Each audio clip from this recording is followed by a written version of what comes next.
How's it going? How's it going? Hello, hello. I hope everyone's doing well. Oop, that's me. That's me, Mr. Echo. You'd figure after all this time. Awesome, awesome. Yay. Hello, Alibaba. Hello, Kilroy. Hello, David and David's. Patience, Grasshopper. I would totally lose. I wouldn't be able to grab the stone out of the hand. Too impatient. Too impatient. Hello, Joy. Great to see you. Great to see you. Awesome. I hope everybody's having a great evening. I went absolutely crazy today at the swap meet thrifting, but I have to say, it's been almost 2 weeks and I have not I have not purchased a sewing machine. I know that's crazy. I know it's crazy. Yay.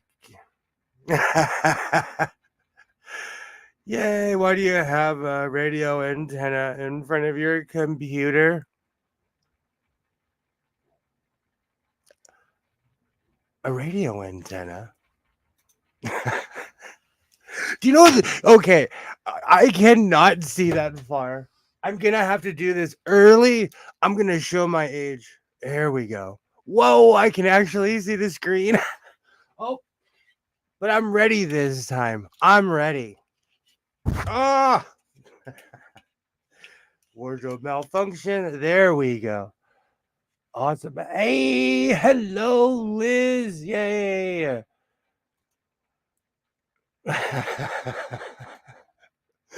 I am ready. I have my. These are like those weird blue blockers that they give you when you get eye surgery.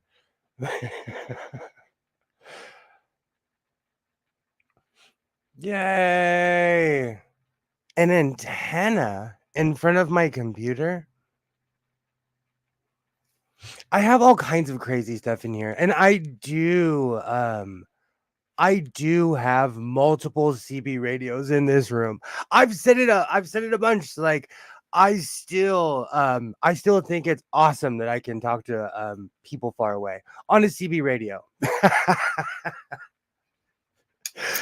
Oh, awesome, awesome. Yay, ready, not ready.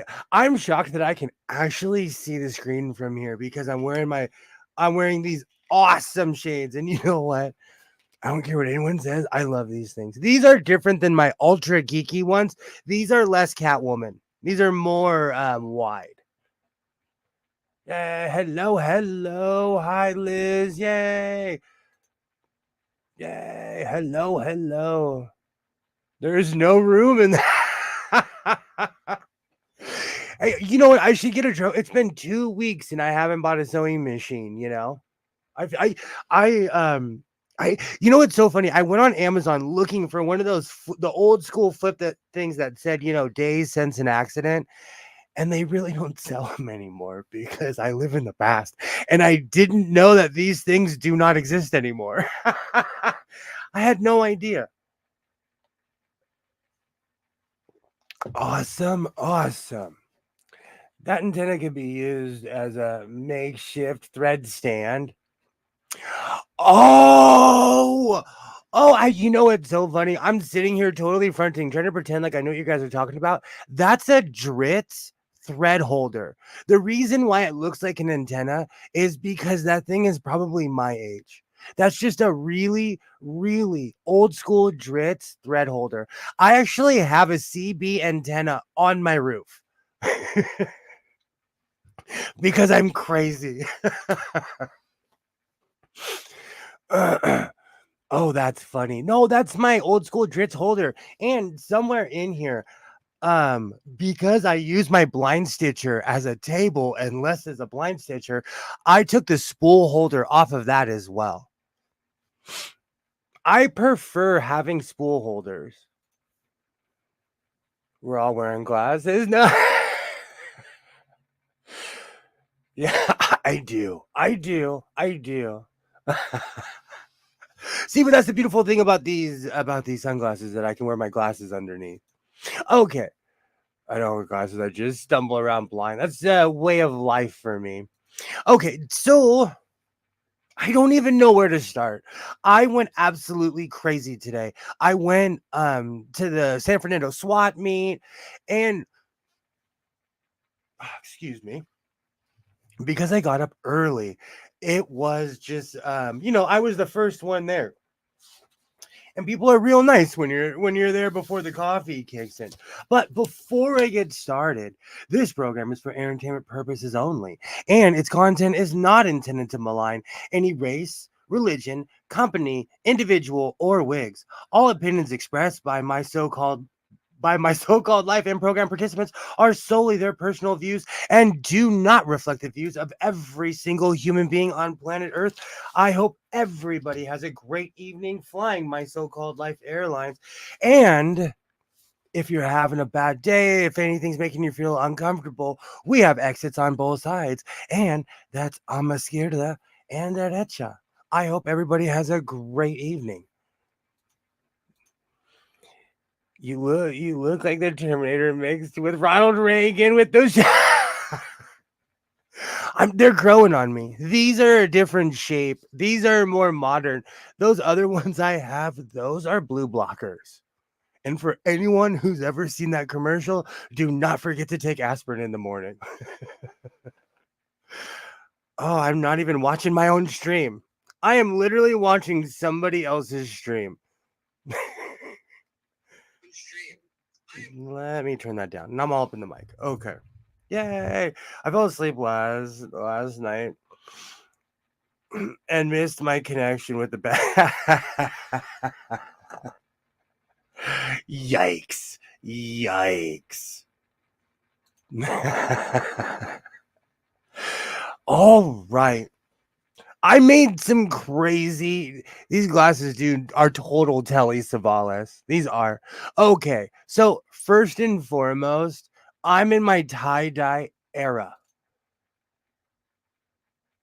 Yes, I do. I have a disclaimer. Do you know I've actually received a lot of hate over the years, and I copy like there's someone that I watch that's an extremely successful YouTuber, and he's extremely opinionated, and every stream he starts off with, you know, this is just my opinion. And I appreciate that. Telling people like, I'm not here to be nefarious. I woke up in my chair this morning with a bad neck. That's the worst. I do that. I do that. I have another one of these chairs in my living room, and I'll sit there and I'm like, I'm gonna watch hockey highlights. I'm out within 45 seconds. Literally. All right. I don't even know where to start, but I will start. So okay. So I have a problem with buying fat quarters. I'm not a quilter. I'm not, but I am addicted to patching, making patches, buying patches. I have patches coming on Amazon right now. I'm gonna make I think I'm gonna make a patch pair of pants to go along with my patch jacket. But I can't stop buying. This is a giant bag of fat quarters. This is I paid $9 for this. There's probably a couple $100 worth of fat quarters in here. And to all my quilters, you know what I'm talking about. I've been sleeping like a rock lately, which means I wake up and my neck and back hurt like hell. Do you know what's so funny? If I get a good night's sleep, I'm the same way because I'm relaxed and then my back hurts. No, you buy fat rolls, not fat coin. Well, I purchased this at a thrift store. This is the same store that I went to that had I'm pointing like you can see it, that had all those old school patterns. And so I think I've purchased everything that they had to offer that has to do with fabric patterns. And there's like bits and bobs, but I'm like, you know what? I'm gonna leave this for other people. Right on. Take the fat quarters and make a patchwork pants. Exactly. That is exactly what I was thinking. Because This is the year of outfits. I have made a million jackets. I have made a million shirts, which coincidentally later this evening, I'm going to show you the Herculean task that I'm going to attempt. But we're not even close to there yet. And I was crying about this on Wednesday, but I found my grandma tin filled with thread. I've been cleaning in here, and that's why I knew when I purchased another bag of fat quarters, I was like, William, you have a problem, dude. Like, dude, you have a problem. Awesome. That looks like a fat fantasy pack instead of fat quarters or even a fat jelly roll. Well, somebody takes everything out of the package and then they're like, oh, I don't want this. And they send it to the thrift store. Okay. So let me just start grabbing it.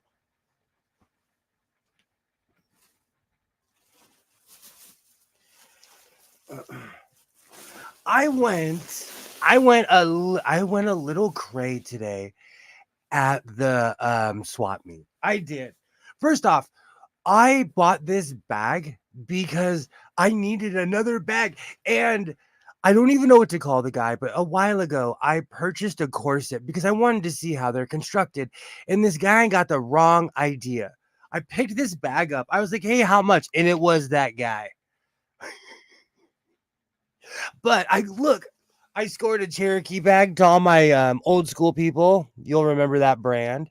I laughed so hard because I didn't even do it on purpose. I just picked this up because I needed another bag.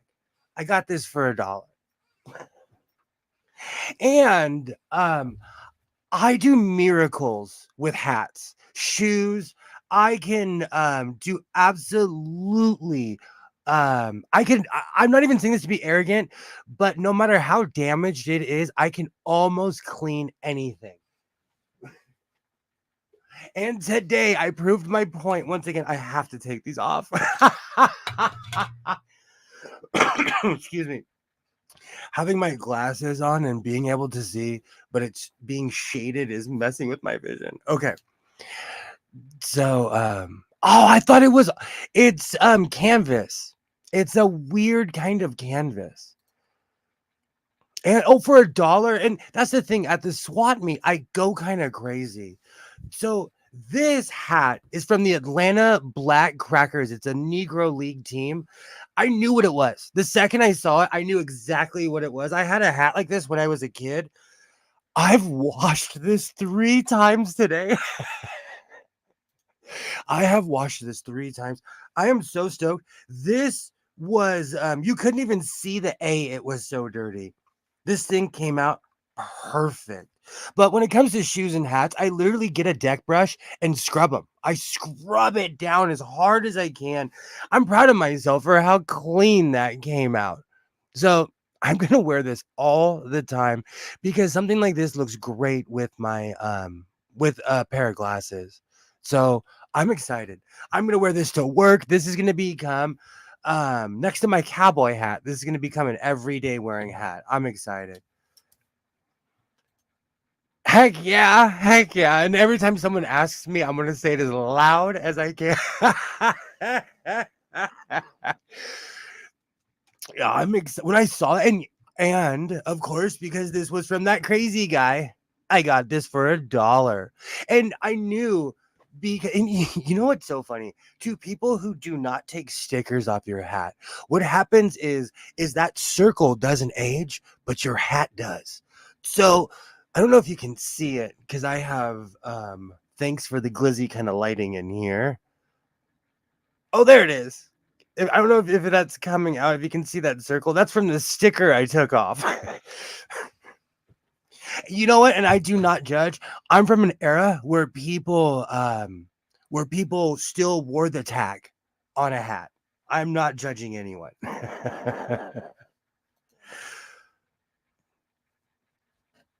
Lucky you didn't kill the brim. Okay, so I have been wearing hats my entire life. I don't even know what it is. I just have issues. I've been wearing hats and I've perfected washing hats.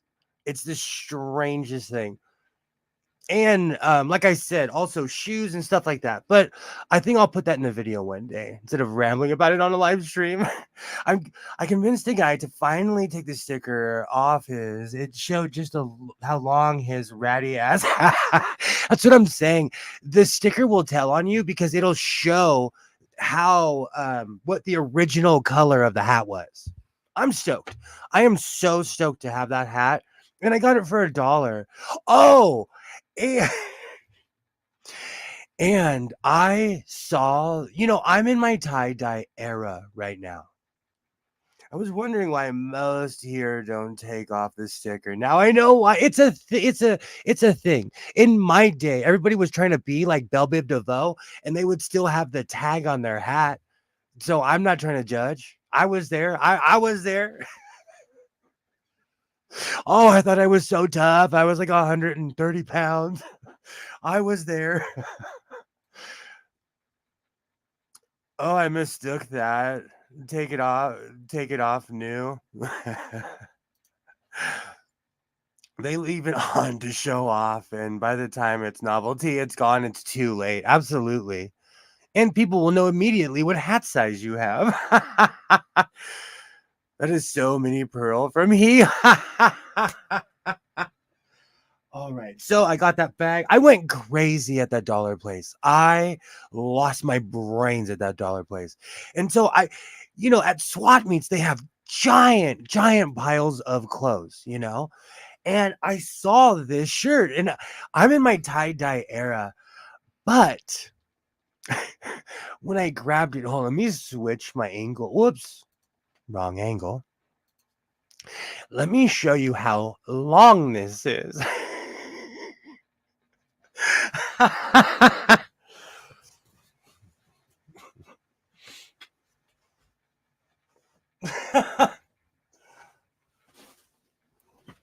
This was definitely meant for a woman, but it was my exact same size.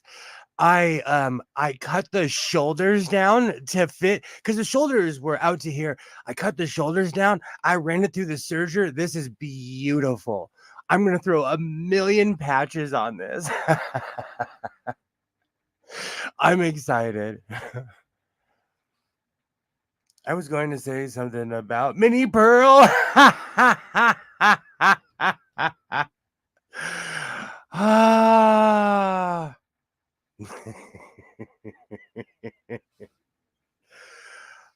So like I said, I went crazy today at the SWAT meet. The second I saw this, the random thumbs are back. Can we do it? Can we do it? Hold on, let's do it. Can we do it? No?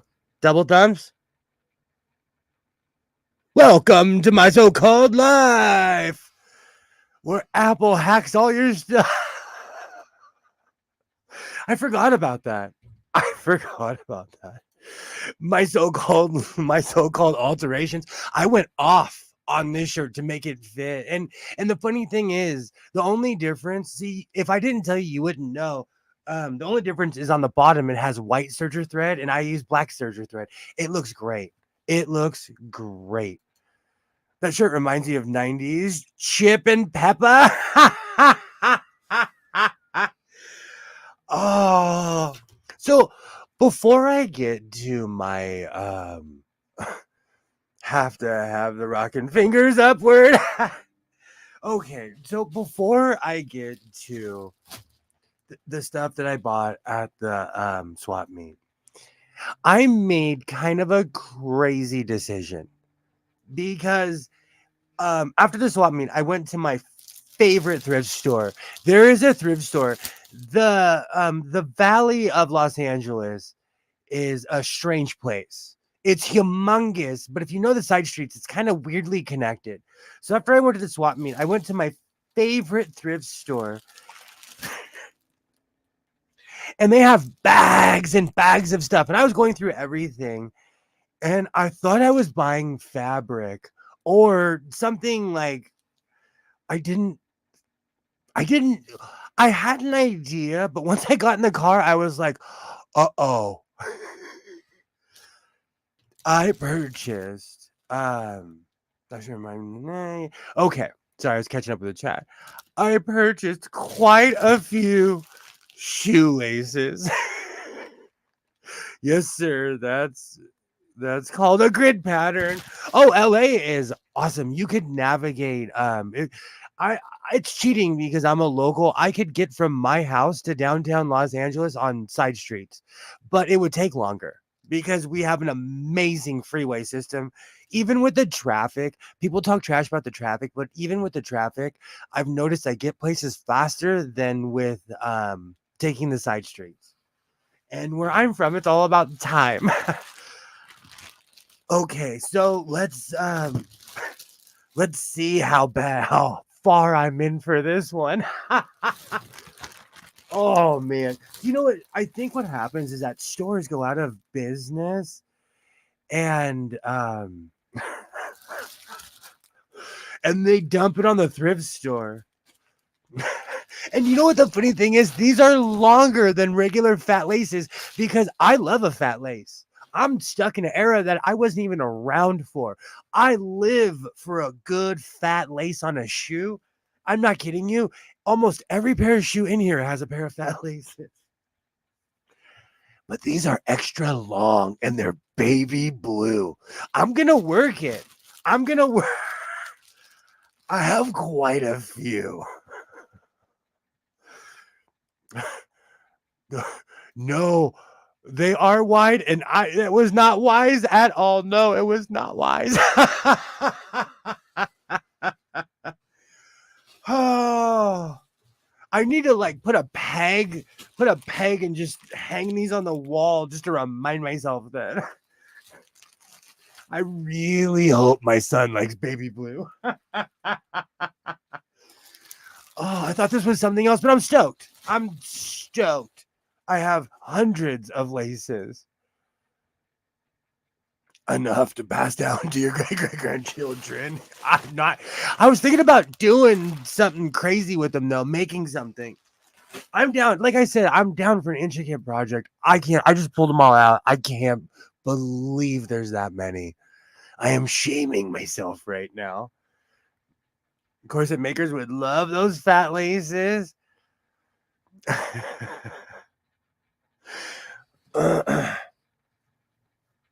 Oh, I like joy. You see, joy comes with the practical ideas that I will actually do.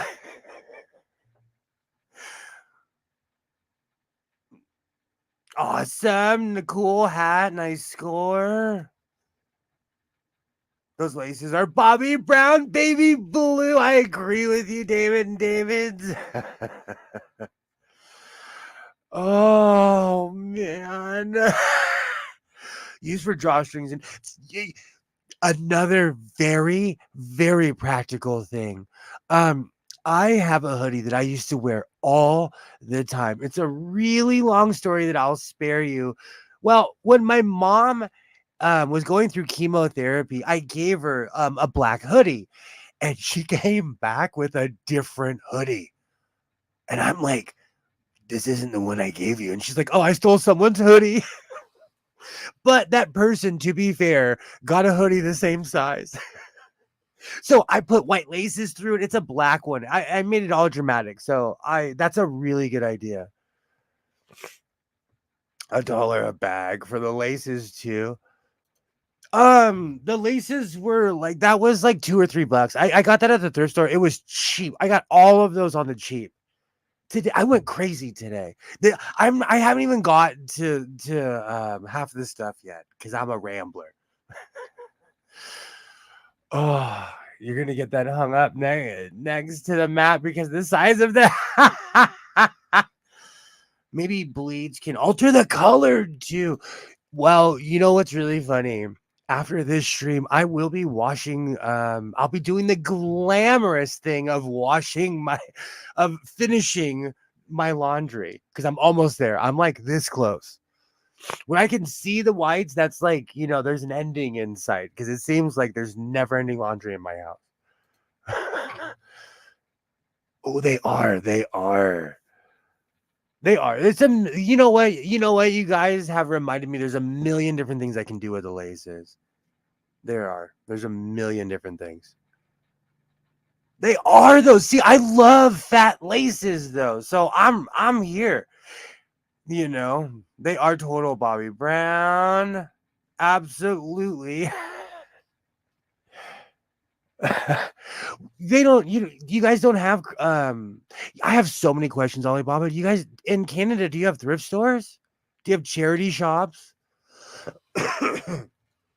Where I live, any organization that can host a thrift store or a charity shop has one. Okay. See, Joy's like, yeah, we live on Earth. I have so many questions. I have so many questions because I've been to the West Coast of Canada. And like, you know, I laughed when I saw a Walmart. We have lots of thrift stores, but they sell fast on items. Oh, okay. Um, like I said, I get up early on Saturdays. Like I was not even today, I was up earlier than usual. I was at the SWAT meet at like 8:15 in the morning. That means I had already gone to the bank. Like I was ready to go this morning. 7 stores I can go to locally. Oh, that's awesome. That's awesome. The place is so good after a few bong hits. We're all about fun here.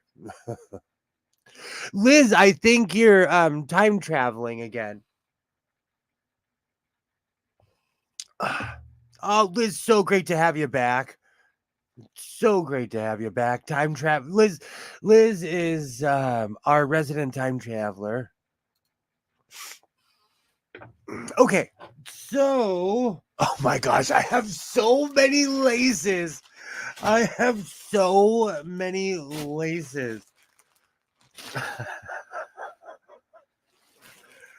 Okay.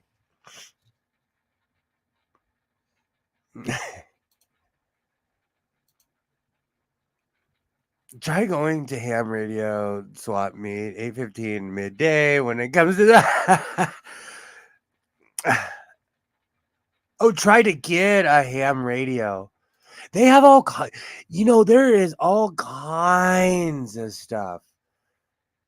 I when I see giant hordes of tools, I have this traumatic thing of like someone stole those because I have rollaways, I have inherited toolboxes that I haven't even opened, you know. So when I see some of that stuff, oh, and I saw a Kennedy box today, but the person knew what they had. Salvation Army thrift in BC is legit. That's awesome. Our Salvation, um, in my hometown, there's a Salvation Army that's really hidden. But they have a tiny parking lot, and it makes me laugh because they're really popular, but like it's Hades to park there. When I see loads of tools, I'm like, oh shit, someone and his dad died. That's just as sad, if not more sad, you know? It's just, it's weird to me. It's weird, especially when you see a Kennedy or something like that, because that's a certain generation of people who knew what they had. All right, let's see. I have so much stuff. I had to write it down. I also purchased 2 jackets, but I'm going to cut the sleeves off of both live on YouTube in a second. Before let me look and see what else I have. Oh, that's right.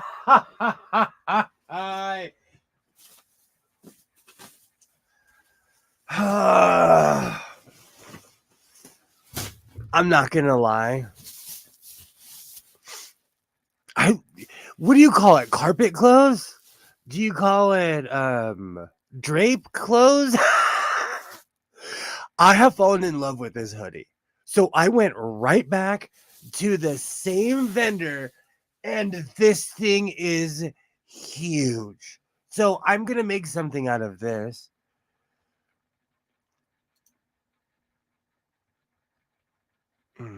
Most stores have the old lady perfume smell. Joy, I'm not kidding you. My son, because he is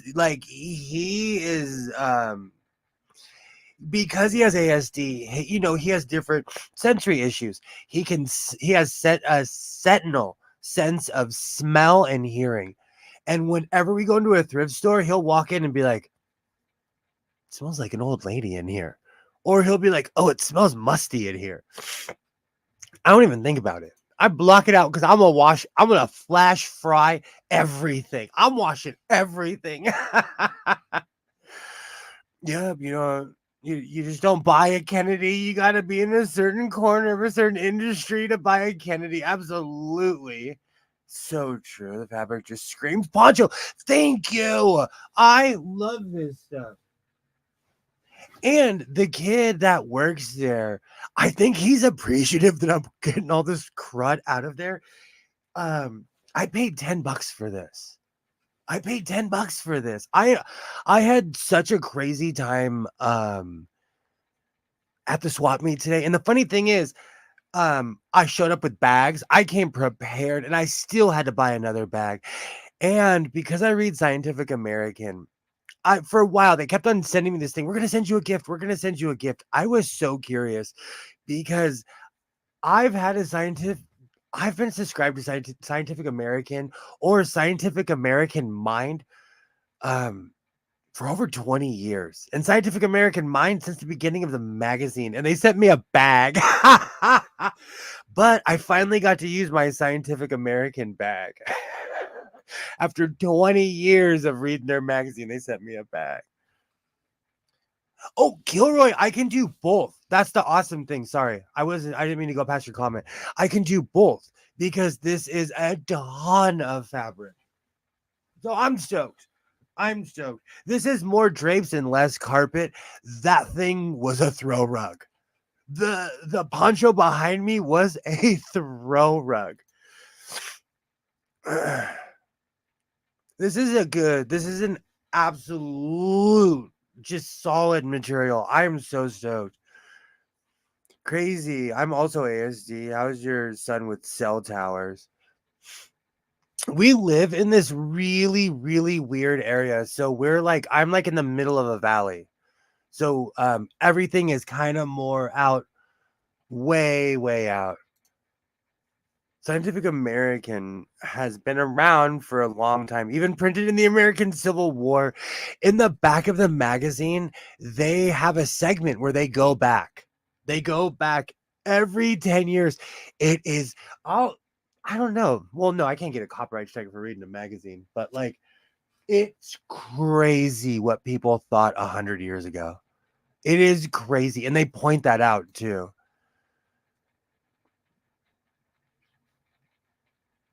I will be here. I will be here. One of the reasons I read Scientific American is because when someone as myself, a non-scientific American, was introduced to the tardigrade. Okay, I was reading this article about the tardigrade. A month later, everybody on Earth started talking about the tardigrade. They're basically a month you know, when they release their papers and their articles, everybody else scrambles and reads, these particular scientists. So I love Scientific American. Hey, Skits, how's it going? How's it going? Great to see you. Great to see you. I hope you're doing well.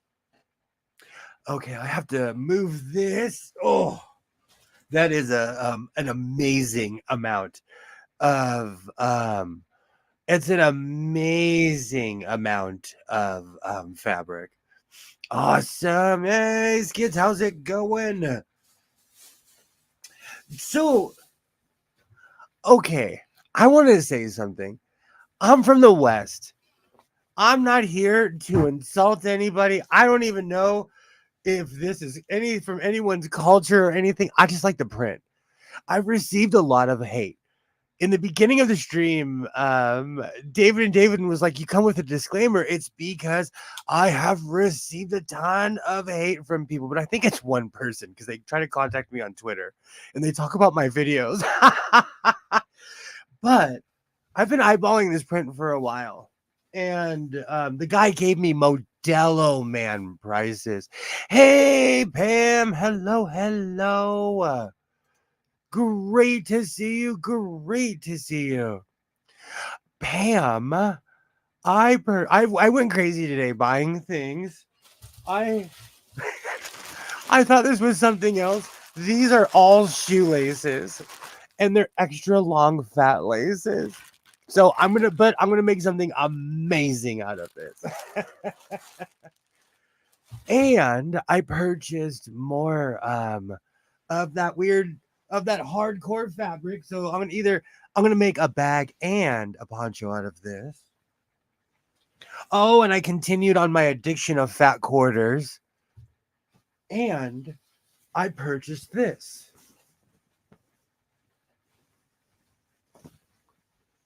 I just like the print. I don't know if it's you know what? I don't know. I just like the print. I liked the colors. I'm stoked. Let me move my trash can. Yay! Alibaba's back. Yay! Yay! Hello, Pam. Hello, hello. That seems like an excessive number of shoelaces. Thank you, Skits. Thank you. Thank you very much. I thought it was something else. I have hundreds of blue. I'm gonna rock them. I'm gonna rock them. Shoelaces work great for drawstrings. Exactly. That's what everyone was saying earlier. Like, I am so stoked. Be prepared for all my projects to have blue drawstrings. Awesome. Awesome. Looks like a present for Christmas on her birth or a birthday. I just liked the print.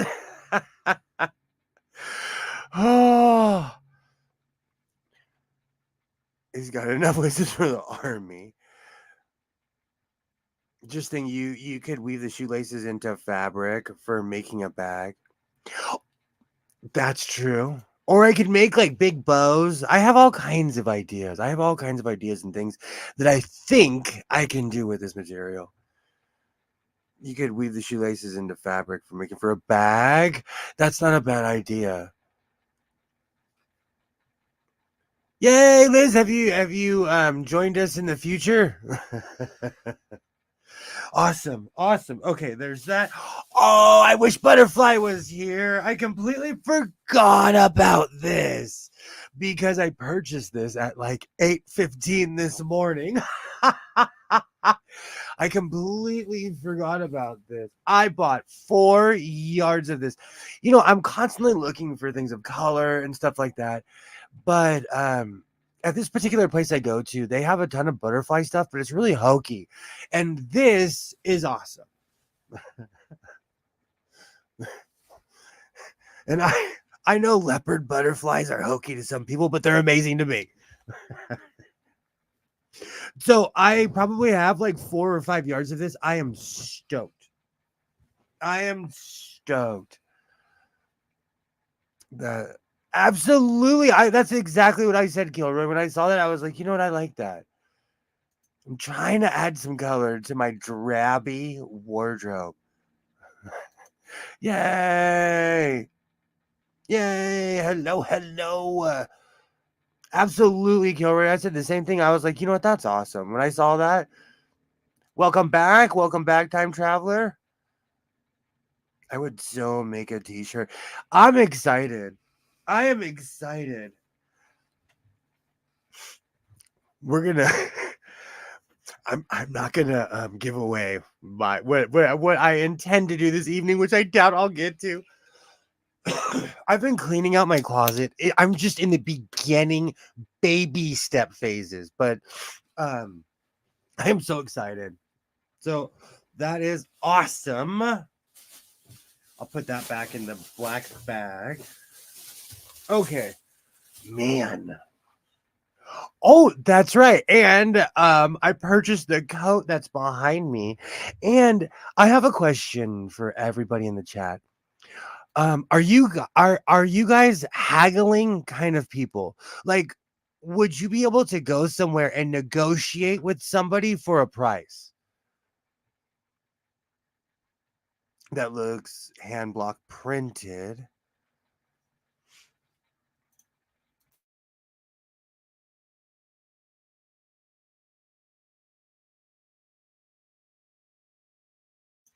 Sorry, excuse me. Or depending on the weight of the knit and fabric. Pamerals? Absolutely. I can haggle. I am a born haggler. I really don't like to, but then I'm there and I like it. I'll walk away and come back. I will literally haggle with somebody and be like, no, and walk away, and they'll be like, dude. And then I come back and they're like, all right, take it and get out of here. Or depending on the weight of the fabric. Absolutely. Absolutely. Maybe a yard sale. So, Joy, you'll haggle at a yard sale. I pay sticker price. Well, in certain places it's not negotiable. Like you're not gonna negotiate at the grocery store. You're not, I can't haggle. I would like to learn though. My mom could do it. I'm a born haggler. Okay. So and then when I saw the brand, I laughed my face off because I didn't understand what he was saying because I'd never heard this word in Spanish. But he kept on saying something, and I'm like, he kept on saying, "Oh, it's this brand, it's this brand," and I was like, "What are you talking about?"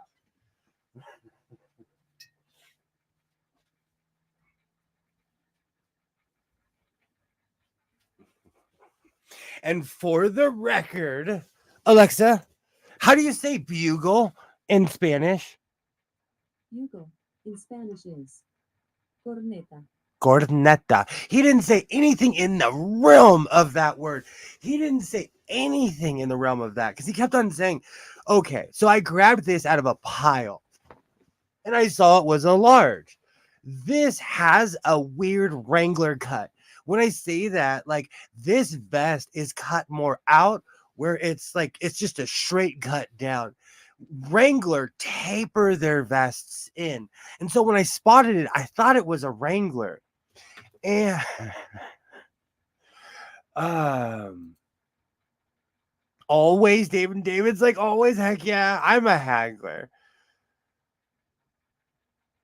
My mom would just give them this look and shake her head. I'm like that too. So the guy, and this was all in Spanish, and he told me, I want $10 for this, and I was like, I put it down because I'm dramatic, and he picks it up, and he puts it on, and he kept on saying it's blah blah blah, and I told him in Spanish, it's unwashed, and you just put it on. Everybody started laughing. Okay. So he said, I want $10, which in Spanish is Diaz. And I told him I'd give him 5. He said 8. I said 6. He said 7. I said 650. Some old Levi's would taper, 1980s, maybe 1970s. It depends on the styles. You're right though. You are right about the Levi's. The newer vests, like this, is a really weird brand. They were semi-successful, but they flopped. This is cut just a straight cut, but it's meant to be like have vests underneath. It's a strange thing. So we were going back and forth. We were back and forth fighting over it. I paid $6.50 for this coat. And for the record, it's a bugle boy. I'm going to cut the sleeves off right now. I haggled a guy down from 20 to $1 once. A nice electronic screwdriver set. Heck yeah. I live for that. See, that's the kind of battle of wits that I'll do. I'm not going to fight you on the internet. I'm not going to physically fight somebody. But if you're a vendor and it's 8:00 in the morning, I'll haggle with you.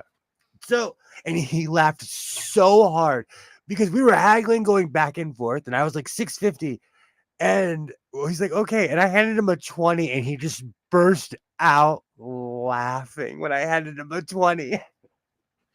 It was good. So I paid $6.50 for this Bugle Boy jacket. And I'm gonna show you how I cut the sleeves off the coats. There was that. And then in a giant, and when I say giant piles of clothes, I need to take a picture. I don't know. Today, I didn't take any pictures. I came to fight. Like I was not playing at the swap meet today. Thank you. Thank What? You've never heard of Bugle Boy? What? Oh no. Oof. Sorry, I had to save my Stanley Cup fell over. Oh. You know what's so funny? I thought it would be the coffee and not my Stanley Cup. That's okay. Mm. Oh. Okay.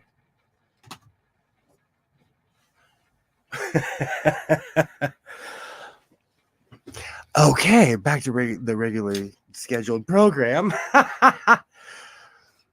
I'm surprised that doesn't happen all the time in here, honestly.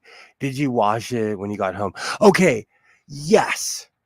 Okay, so this, I wouldn't even touch this if it wasn't washed.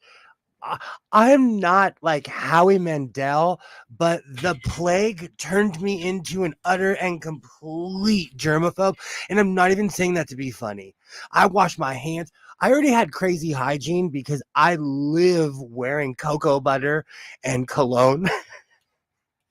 So I already had crazy hygiene to begin with. But like ever since the plague, I wash everything. And I'm not even joking. Hey, that's what we all tune in for. Okay. So, yeah, and you know what's so funny? If something's greasy or something like, oh, trust me, like I said, I flash fry everything. I absolutely flash fry everything. You know what's so funny? I wear coats that scare people. My vests scare people. And and you know, anyways, I had Pee Wee I had a Pee Wee's Great Adventure moment today, but I'll say that for the sewing after dark. I found this coat in a giant pile. I mean, an absolute giant pile. I watched this show like I watched NASCAR. Just sit back and wait for the disaster. We didn't have to wait for it. You didn't have to wait too long today. So I kind of laughed because I thought it was something that it wasn't. And you know what? I want to say something really quick. Sheen is destroying the fashion industry because they've been around how long and their stuff is already filling landfills. I'm telling you, there are piles of clothes at the swap meet, and they're mainly Sheen and all the throwaway clothes. Do you know? I looked in the label of this. This is Sheen. And I can now tell all that super duper hyper fast fashion stuff.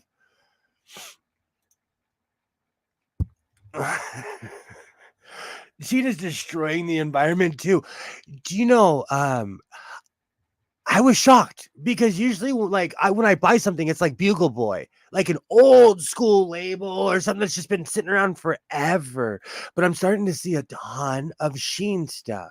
Sheen is garbage. So I laughed when I saw this. I don't know if you can see that. Oh, you can.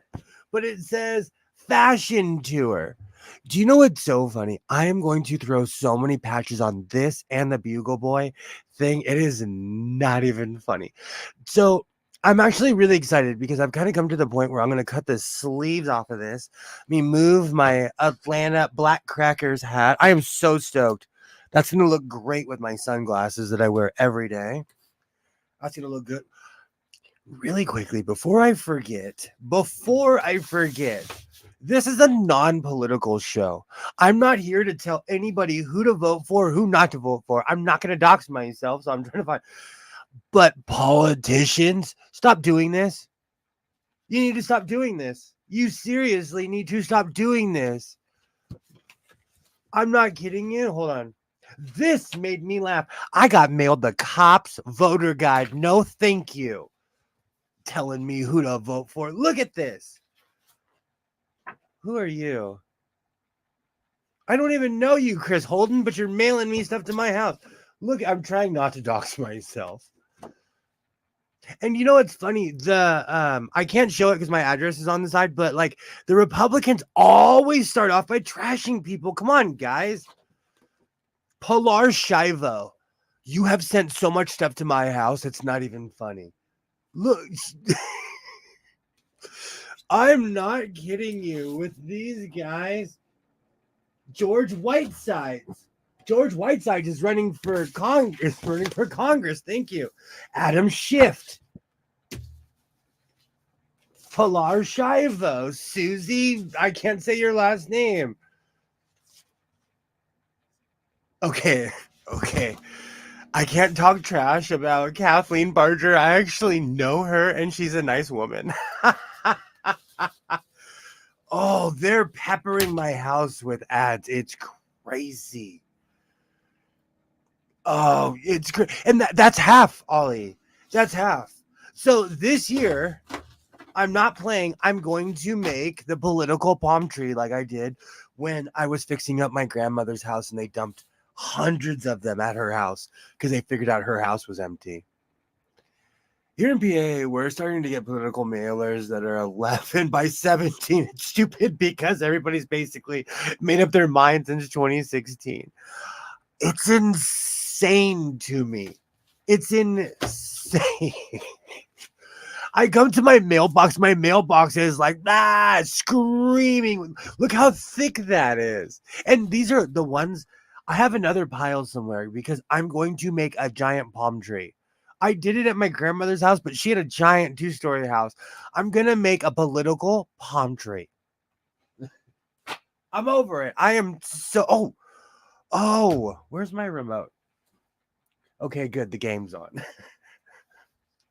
I almost forgot. I was too busy waffling. I forgot there's a hockey game on. The Kings and the Ducks are playing. Local rivalry. They're literally an hour away from each other. I know a few people that are at the game right now. There we go.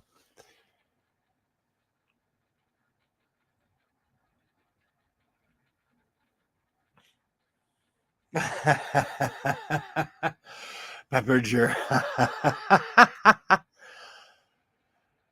Sheen has been caught with dangerous chemicals in their fabrics, trash.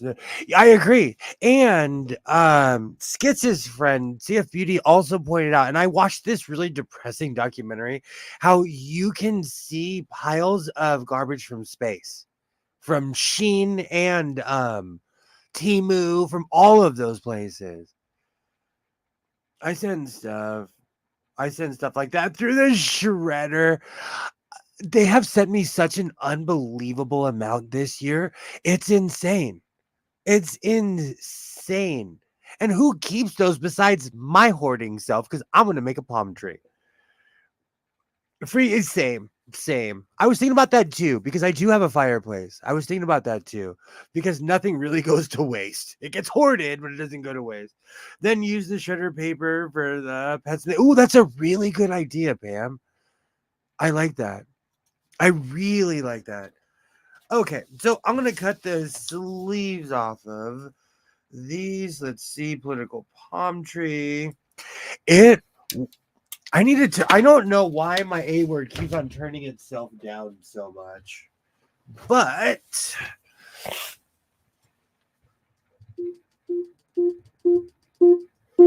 Alexa, what's the temperature right now? Good evening, William. Right now, it's 61 degrees Fahrenheit. It was 70 degrees today. I took my vest off. My arms were like, "What? It's still winter." It felt weird to have my bare arms out.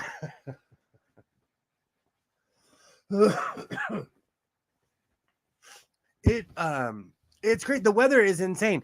And it's probably gonna rain again. It's probably gonna be something crazy, but it was 70 degrees today. I walked out of the house like I was ready for a snowstorm.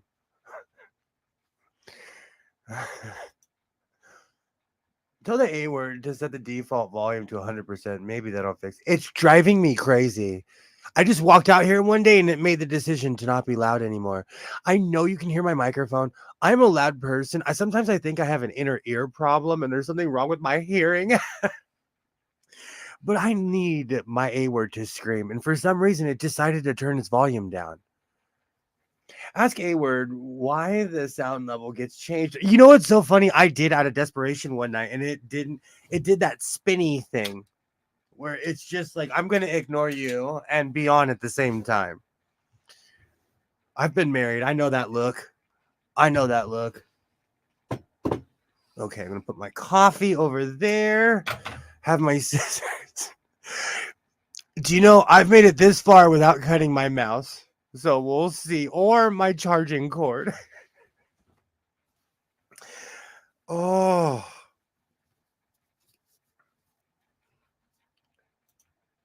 41 here at the moment, but feels like 36. The weather, it's so strange. The weather is so strange. All right. This jacket I have not washed. So after I cut it, I will be washing it. The jean jacket, I wanted to wear that, so I threw that in, and I bought a few other things. What else did I buy? I bought a shirt, not realizing it. I thought it was an extra large. I think it's like a 3X or a 2X or something crazy. And the funny thing is the neck is perfect. And I put it on and I'm like, "Oh, this is a mini skirt." I'm still going to wear it though. Oh, right. So what I'm going to do with this is I'm going to cut the sleeves off of this. And I'm going to try not to cut the back patches. This is a bit more slim cut. I have a crazy way of cutting the sleeves. As you can see, all of my vests, I have them basically at my shoulder line. I have a weird way of wearing my vest. So I have this really crazy way, but I'm going to try not to cut the back patches off of this. What I'm going to do first is cut along the seams and see what it looks like from there. I always would tell people to err on the side of caution. I'm a pirate. I do this all the time. When it comes to cutting off sleeves, I am like no joke because I'm the vest guy. You know, I turn everything into a vest. So I am a bit practiced at this, just a bit. Okay, so and I didn't cut the patch.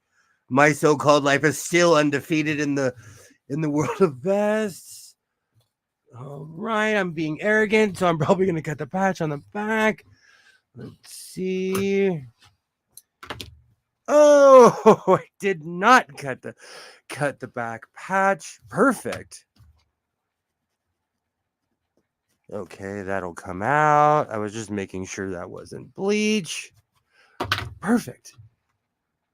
18 here. Yikes, Kilroy.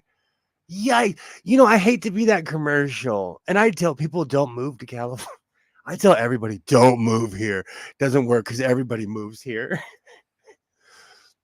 But I know there's high prices, but we have great weather. my neighbors were just standing in their front yard. They're like, "Oh, the sun's out. We literally like are people of the sun. Oh, today it was glorious. It was good to see the sun back. That's freezing, Ollie. Yikes. That is absolutely freezing. I closed the garage door and my shirt. Yep, cool. I hear this stream has a cool nerd selling house. The nerdiest of the nerds. I am king nerd. Patent pending. Patent pending. What do I keep on knocking over?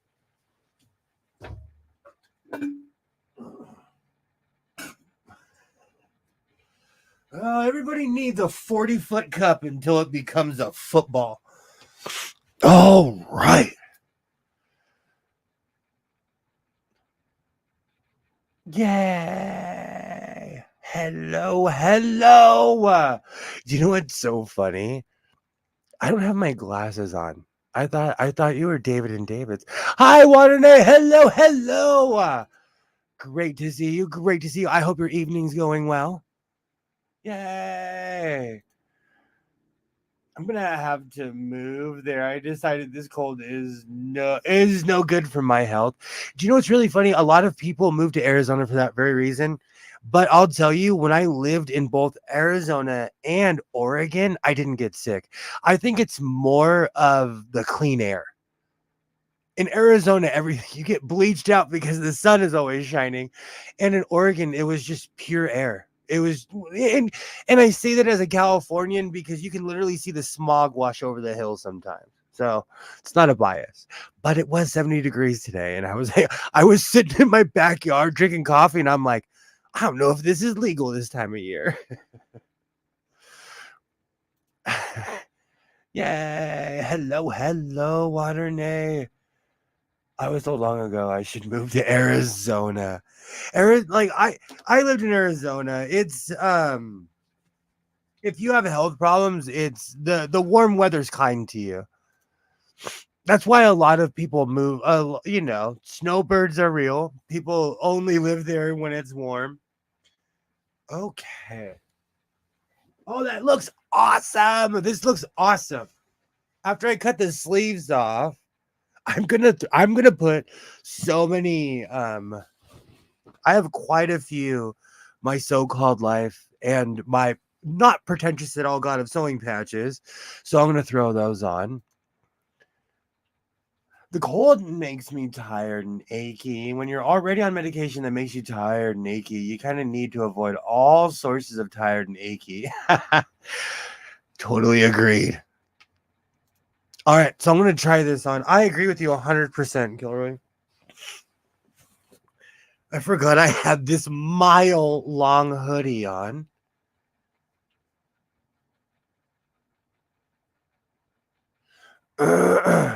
Hello, hello. Yay. How's it going, AP Vlogger? Awesome, awesome. Great to see you. Awesome. Yay. Hello, hello. Waterday. Hello. Yay. Awesome. I hope everyone's doing well. We're going to see how this vest fits. Now, I just turned it into a vest. Something like this, I'm not going to necessarily serge the edges because I like the frayed look. It's the hobo inside of me. Awesome. Well, very nice to meet you, AP Vlogger. Awesome. Like a glove. Oh, I'm excited.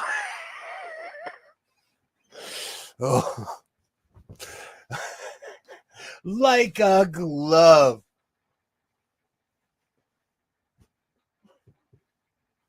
Stoked. I am stoked. Perfect.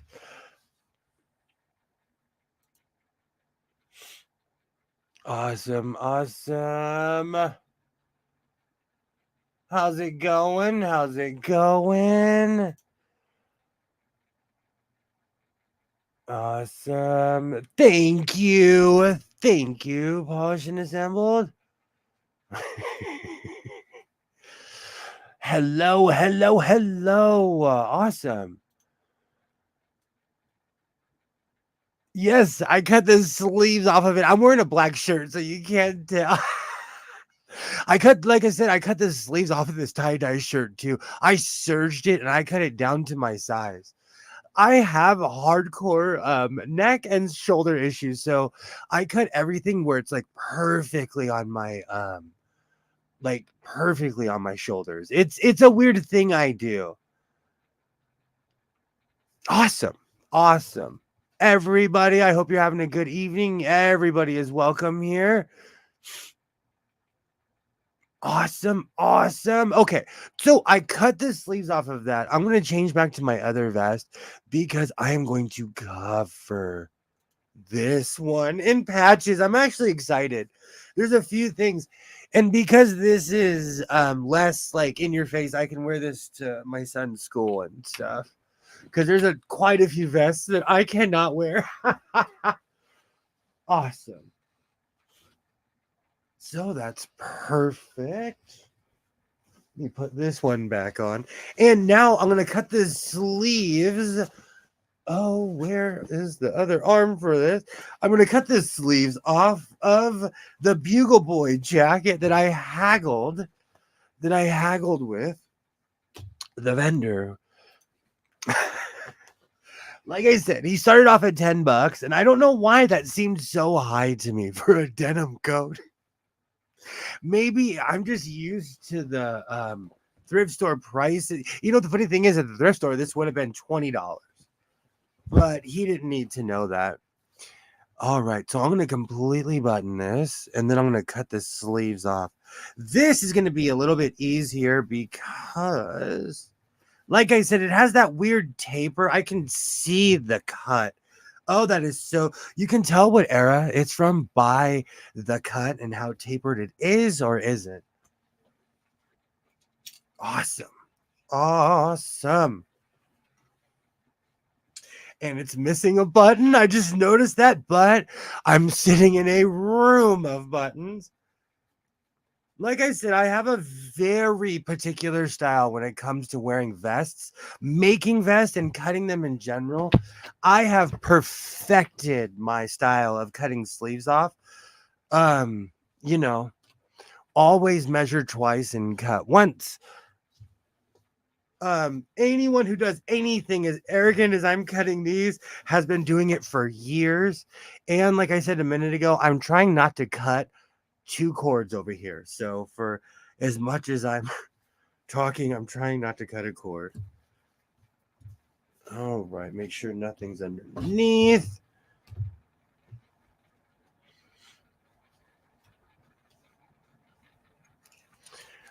My mouse it kind of does and does not like. In the color edge worn white. Is the collar edge worn white? No, not on the coat. I washed this so many times. So many times. Along with that hat, I'm actually really excited about the hat.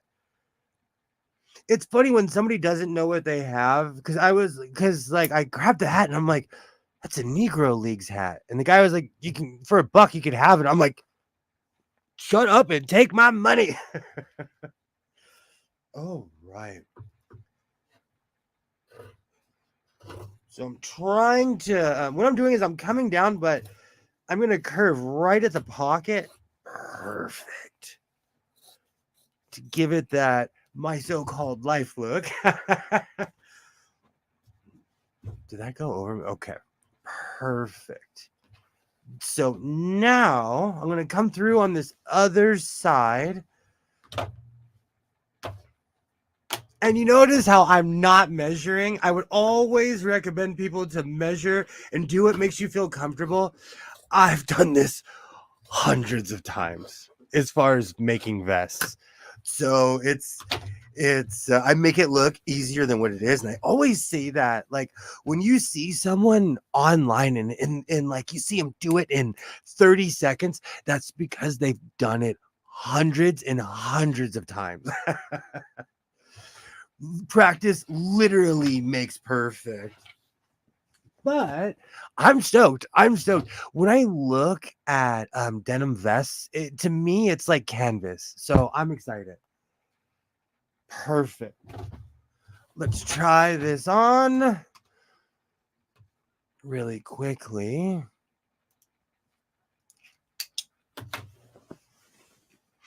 Like I said, I've cut the sleeves off of quite a few coats, so I have it down to a science. I would always say measure both sides. Um, I I like the old school punk rock look, so I don't even care if the sides are even half the time. But that's my particular look, especially making a vest like that. To each their own. Oh, that's perfect. And it has deep pockets. Yay. Oh, that's perfect. Now I have to go in my arsenal of jeans and see if I have a matching pair of jeans. I have quite a few patches that I could put on this, and then I'm going to. So I'm excited. I'm excited. I've seen a fellow hand draft rock and a suit. Wow, like it was nothing. A master tailor. I would be scared to death on that 222. I agree with you. You see, but that's the thing. When you do something over and over and over and over, you eventually master that particular thing. I'm not saying that I'm the master of vests in any way, shape, or form. I'm just saying. Awesome. Awesome. All right. So I'm going to switch back to my other vest. I am so excited. Tonight, I am going to be looking up crazy designs, and I have hundreds of patches that I've been hoarding because of my Amazon addiction. So I am stoked. I'm so stoked. And I'm going to add something on this, what I'm wearing as well. Oh, awesome. Let's see, political ads. I'm over it. I am over them sending so much stuff to my house. Oh, let's see. I feel like I'm missing something. What am I missing? The bag. What else did I? Hmm. Oh, I have no idea why it has taken me this long to find this. But um to disappoint everybody, there's not cookies in here. This is my thread, my Sensico thread that I use, all different kinds, from the cheap stuff to the stuff I've ordered on Amazon. There's stuff in here from Japan. It's all mixed in. But I was wondering where this was. And it took me 3 days to find this. But after my Herculean task, I found this. So I'll be finishing the pants that have been sitting here since last week.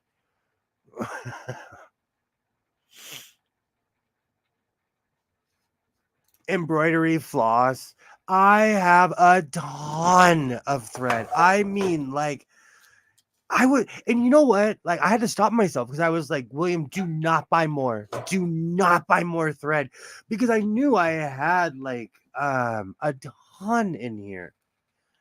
I'm so steamy. I'm steaming up my glasses. Absolutely, Alibaba. Absolutely. I was so excited to find that. And yes, yes. I do more freestyle because I'm in love with slow stitching and like the old school hobo style. And that's how I discovered Seshiko, or how I say it, Sensisco, because I didn't know how to pronounce it at first. And I still don't. You can use that on some older machines. I did not know that. I have quite a few in here to practice on. Let's see, what else? There was a ton of stuff.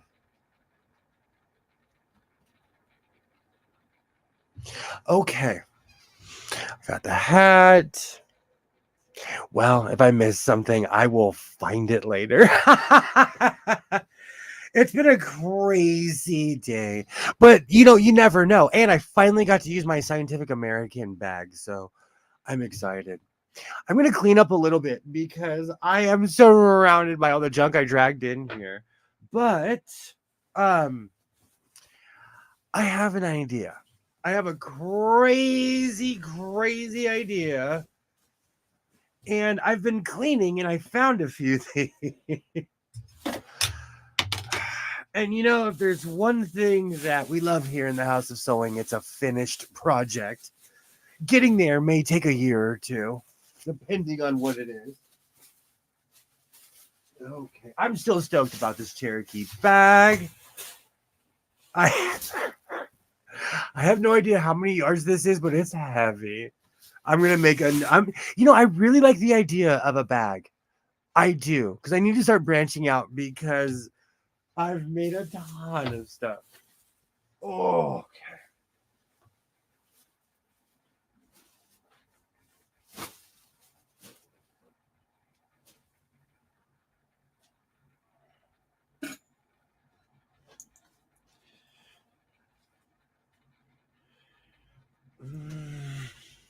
All right. I still some choices were definitely made today. Some choices. Let me open up this beautiful Cherokee bag and fill it up with a few things. If anybody needs any shoelaces, just call me at 555. I have way too many shoelaces. All right. Put that in there for now. Beautiful.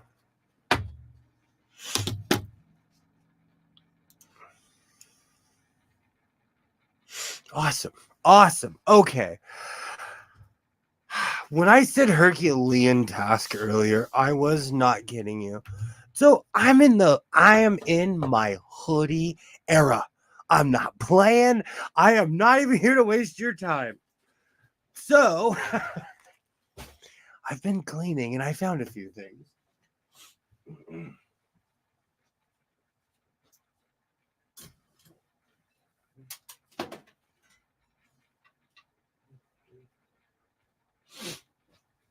Oh man. And I thought to myself, what over ambitious project can I start and be doing for the next week? I am going to add a hood on every single one of my unfinished shirts. And in my style, you get a hood, everybody get.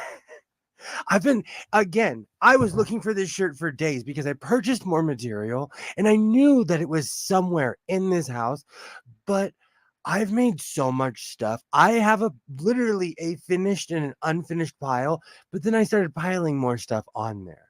So I'm going to add a hood on quite a few of these. I was thinking about going black hood on everything, but I have this material. I still have a ton of this material. So I'm going to go through piece by piece and see what I can and cannot add, but I need to get a little bit more organized. All right, let me plug this in really quickly. It is begging for juice. Perfect.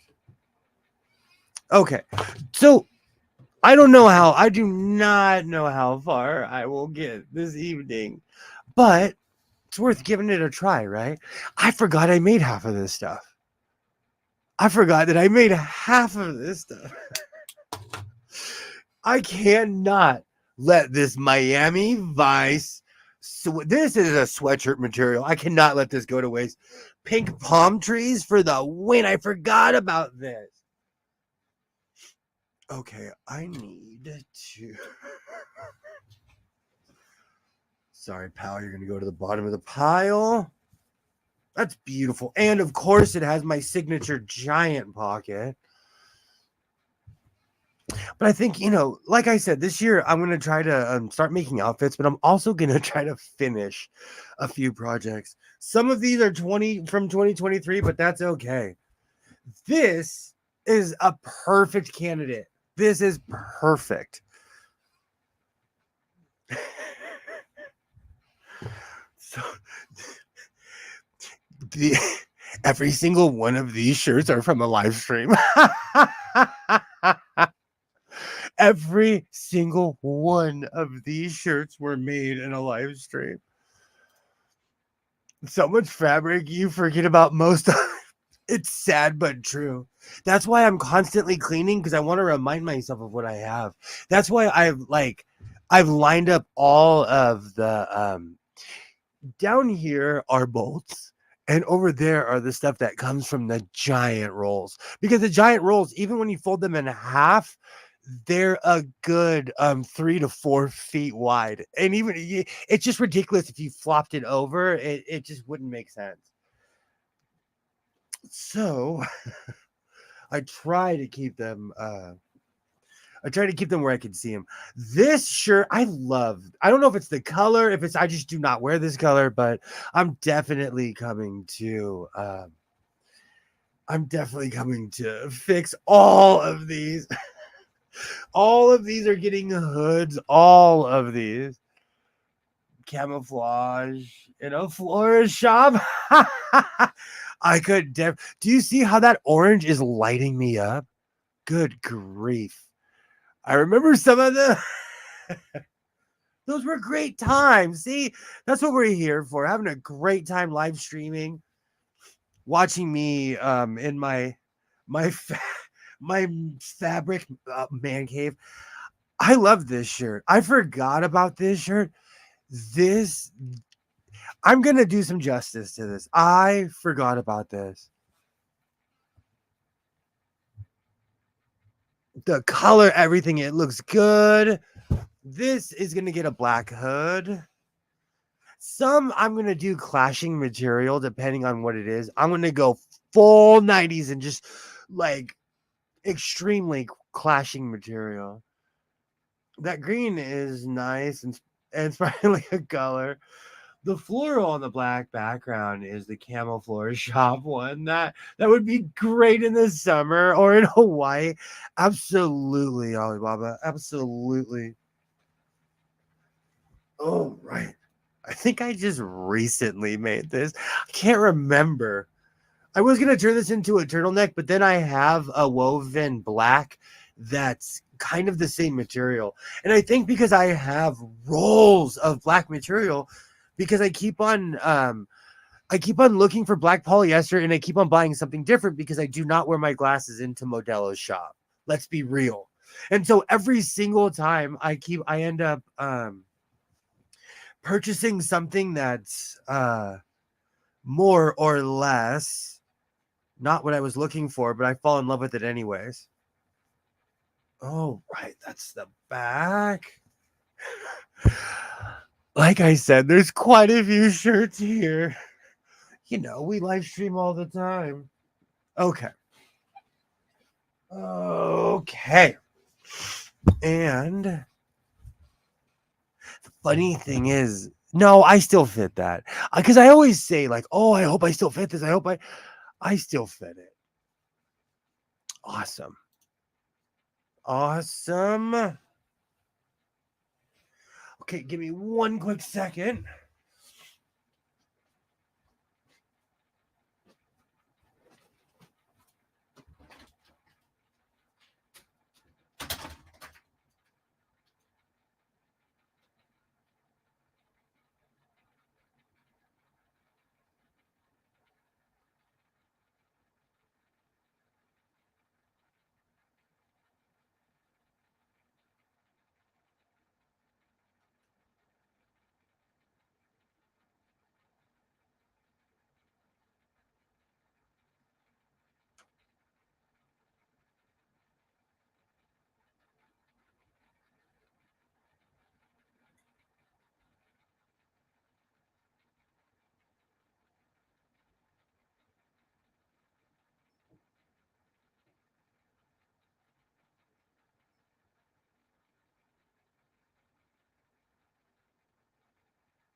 Oh.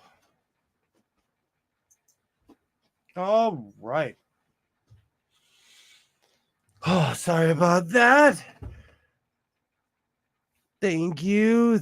Thank you. Thank you. All right. So I don't even know where to start. There is so much fabric here. I don't even know where to start. Part of me wants to start with the Miami Vice, but we're gonna I'll go with the Lady Guadalupe because the fabric is right there. Do you know I have quite a few projects to do this week? I think I finally gathered all the materials I need. I found my thread. I'm actually stoked. This neck is tiny. Let's measure it. And it's sad because I have measuring tapes everywhere. Everywhere. That looked bad. All right. So I try to ballpark it because I like a good hoodie that is kind of overlapping, but I don't want it to be so much that there's just a ton of fabric underneath. Miami Vice, love that show as well. I absolutely love that show. Awesome. Awesome. Okay. So we're going to go half of that. I'll go 11 inches, even though it was only 10. All right.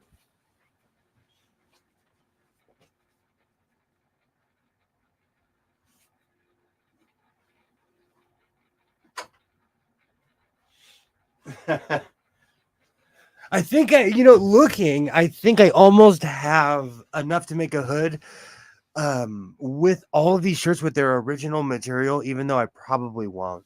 But it's good to know that I think I have enough for everything. Do you know it's I have to get used to this table. I'm used to my I'm used to my crazy Rubbermaid table that I have completely and utterly scarred up from just using it like a cutting mat.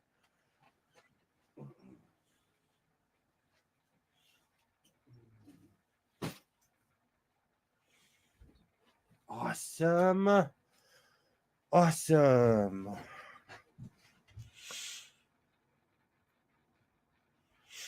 All right. So I'm gonna try to use I'm gonna try to make the hood the size of this mat.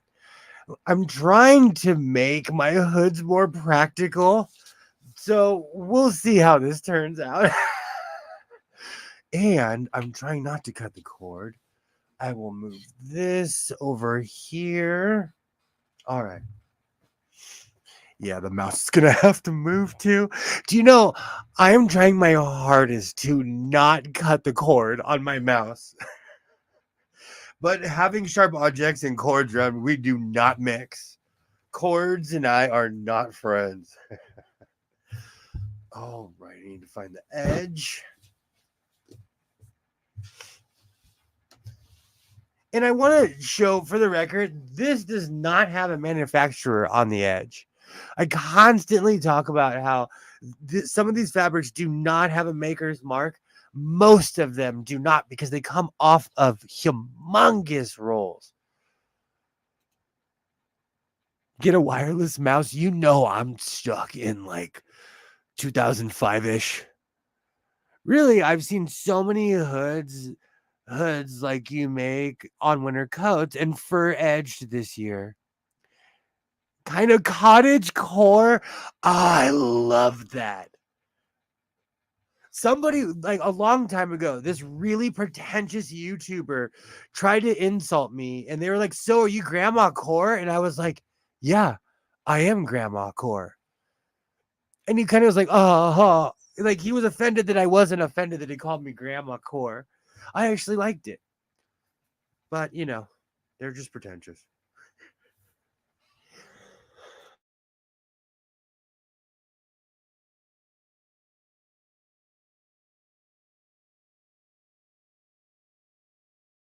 Oh, I'm sneezing all over the place.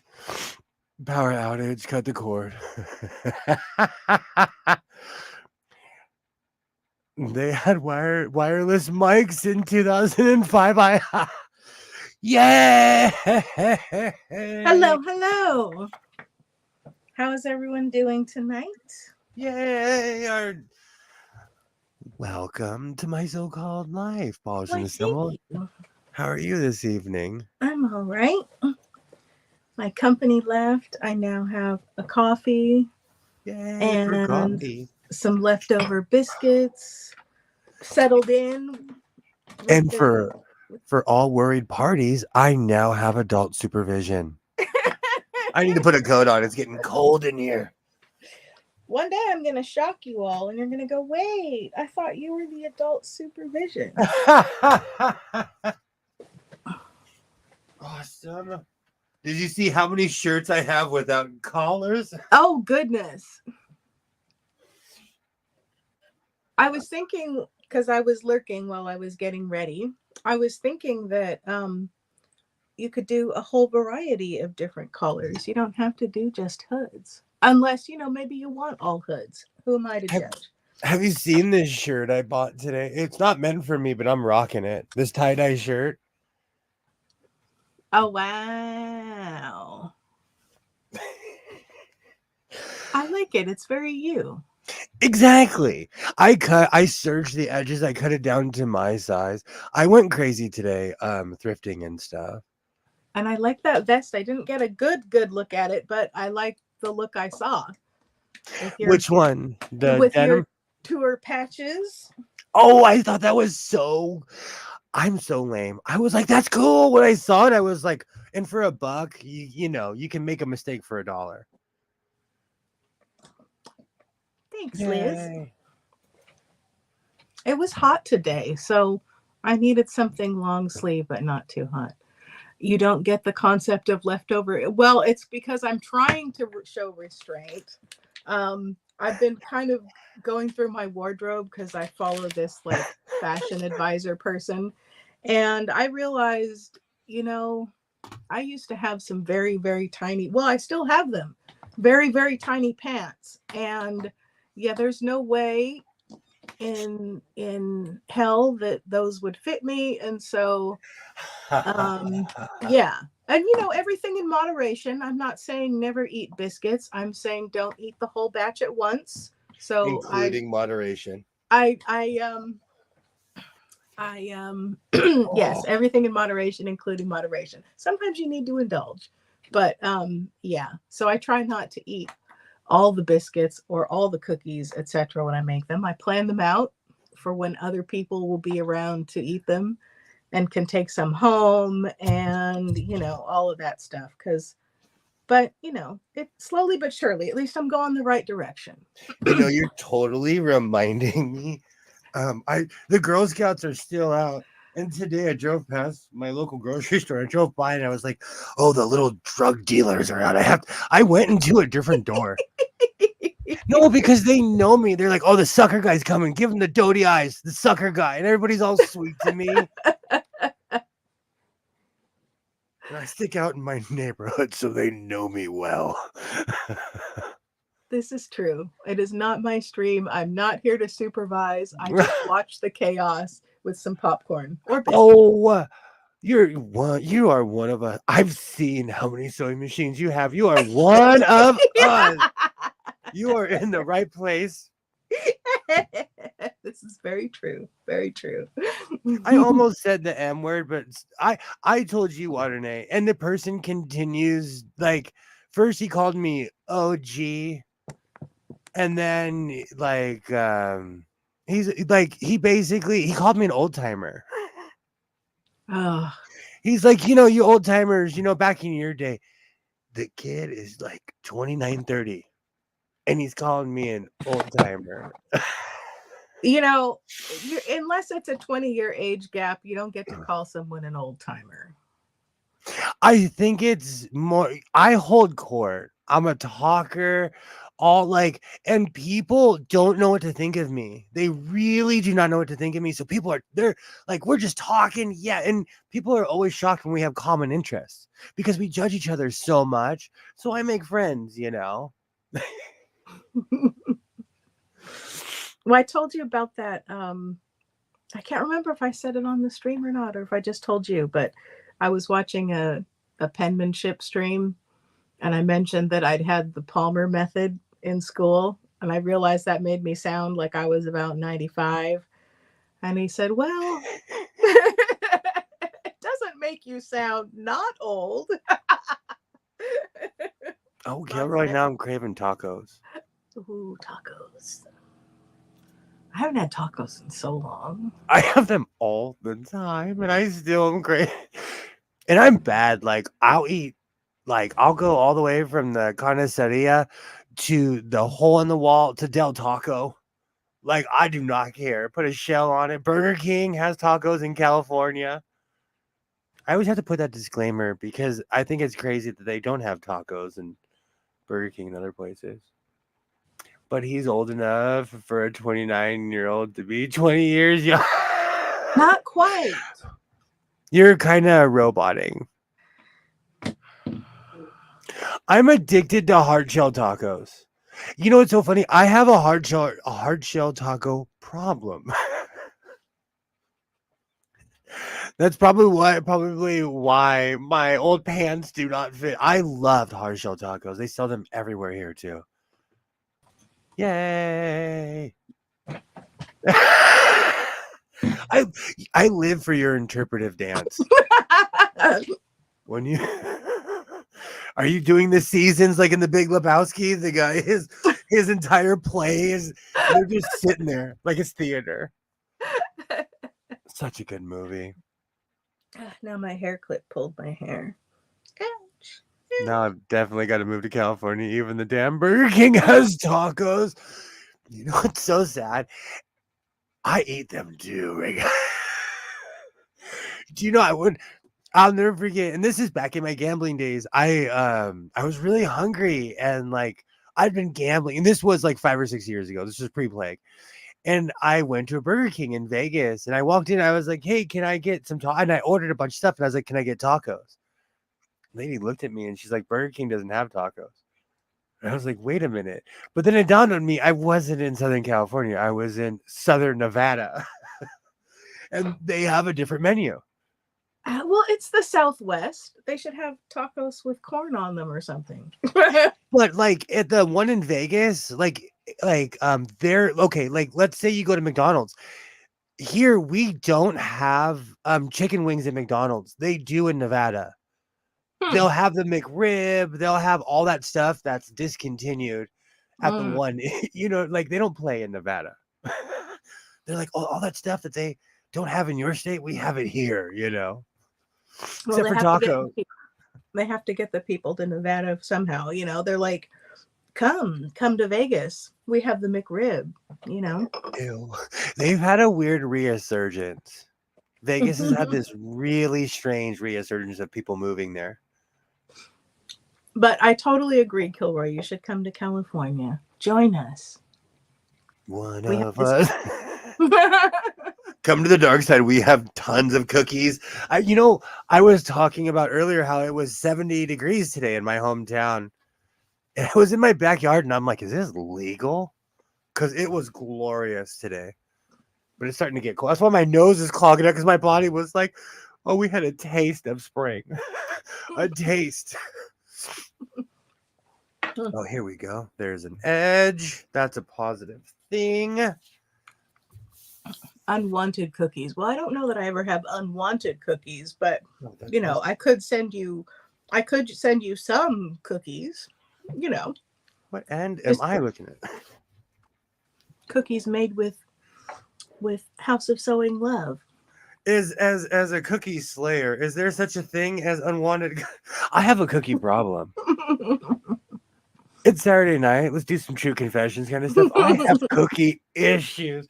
And I've noticed lately, I've given my son my cookie. Like, he's re-fallen in love with Chips Ahoy. I eat those giant frosting cookies. Oh, I'm sorry. These are not cookies I enjoy. And I'll tell you, the soft Chips Ahoy do not taste like they did. They do not hit like they did 30 years ago. Mm, But I think you have different palate when you're a kid. Like I told you back when I used to drink, I loved Tostitos cheese. When I quit drinking, I was like, what is this garbage? Your taste change. I get it. Your taste change, you know? This is true. But I'll still eat that stuff now. You know, sometimes you're in a pinch. But, you know, if I'm choosing my cookie of preference, it would not be Chips Ahoy. But are you like, do you like the old school, like Keebler, Petridge? I can't say it. Pepperidge Farm remembers Petridge Farms. Milano. I like Pepperidge Farm better than Keebler. I used to like the Milanos. I was addicted to. I had an issue with those as a child. So my parents were like, "Okay, look, we'll give these to you. You can't eat the whole bag in one sitting." They'd come in those weird bags because they were bougie. The little fold over, kind of like the bag of coffee. You know what's so funny? I still eat goldfish. I feel like a child. So fun. Why should you have to abandon cute shapes just because you're a grown-up? Okay, I'm gonna make a smaller hood. I'm talking to myself. I need something to. I finally cut a corner. I need something to hold this. I'm trying to remember what this fabric looks like the details of it. The Lady Guadalupe. Oh, okay. Do you know what's so funny? Because I'm weirdly nearsighted, and the color, it weirdly has an African print to it. From far away, it reminds me of the Kente print. It's because of the color, though. It's the brightness in the color. In California as well, but in Mexico, Lady of Guadalupe is everywhere. And like, I live within driving distance of the San Fernando Mission. I live like in Lady of Guadalupe land. So when I found this fabric, I laughed so hard. Because, you know, I don't have a dog in the fight anymore. You wear that shirt, you'll be so blessed. You can like cross roads without a crosswalk. You can wear that shirt when you go on your reckless parachuting trip. See if it helps. Those pizzas, man. I wish grocery stores were open at 3 a.m. like they used to be. Stouffer's, is it Stouffer's? The old school. Oh goodness, I used to eat those when I was a kid. I wonder if they would still taste good to me. The French bread pizzas. I've had like during the plague. They still taste the same. I would eat them during the plague. I've had them in a couple years because I gained. I say 50. It was closer to 60 pounds during the plague. So I have to back off all that stuff I was eating, you know. And something fell behind me. I'm not even gonna look because it's behind the flag. I'm not even gonna look.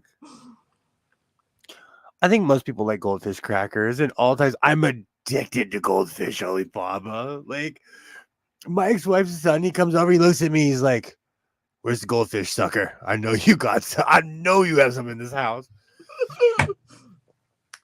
That especially makes me laugh because I know he's just a little tyke. Aw, you know what's so funny? Like, part of me misses that age until they start acting up. Then, like, okay, he can go home now.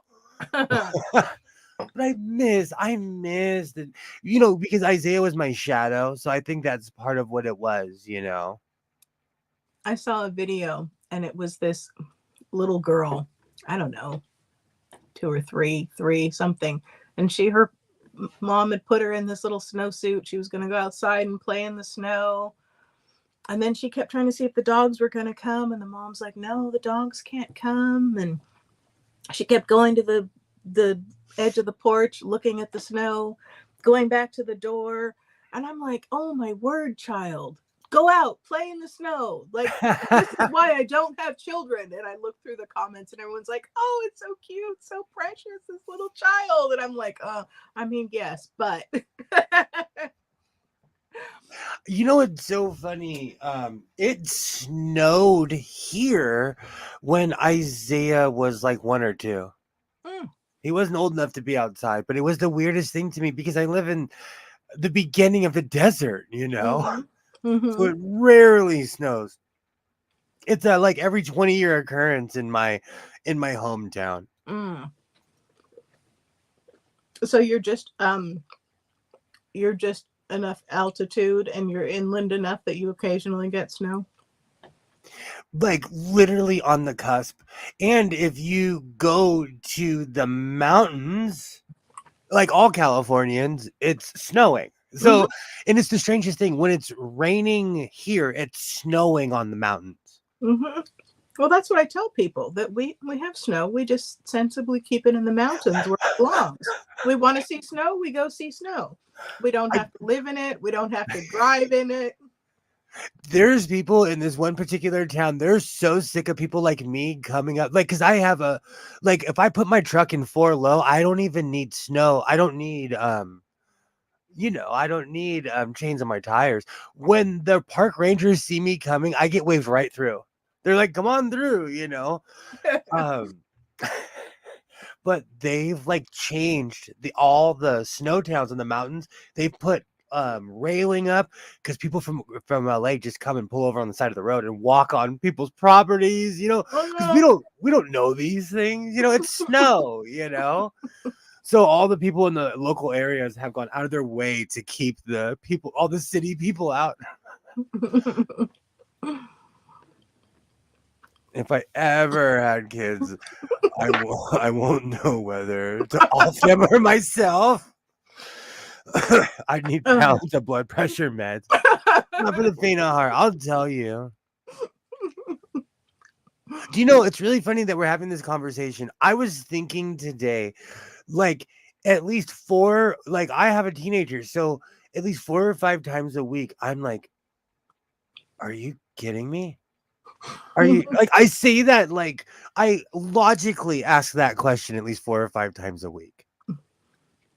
I find that, everyone is different. I find it interesting. A lot of people just can't handle teenagers.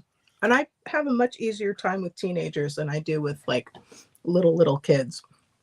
Well, see, the thing is with a teenager, you can talk to them face to face. Mm-hmm. Be like, look, you can either follow my advice or this is going to ruin your life. And I'll tell you why, because I didn't do this and it ruined my life. So do A, B, and C and you'll be okay. I have a friend who's a teacher. And for the longest time, she's taught like 4th grade and 4th grade, 5th grade. Oh, dang it. I can't remember. Oh, wow. But things have changed and she's gotten moved to teaching 6th grade. But she talks about how the 6th graders are so different from the younger kids. Absolutely. I survived the teen years and I did my time. Joy's the veteran on the sale block. My son's a good kid though. Like my generation, we were trying to be adults. These kids actually want to be kids. Like we thought we were 30-year-olds.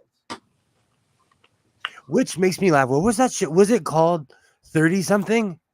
Yeah. Goodness. Do you know I look back and I'm like, that in Twin Peaks is total nostalgia for me, but I look back and I'm like, 30's young. This show stinks.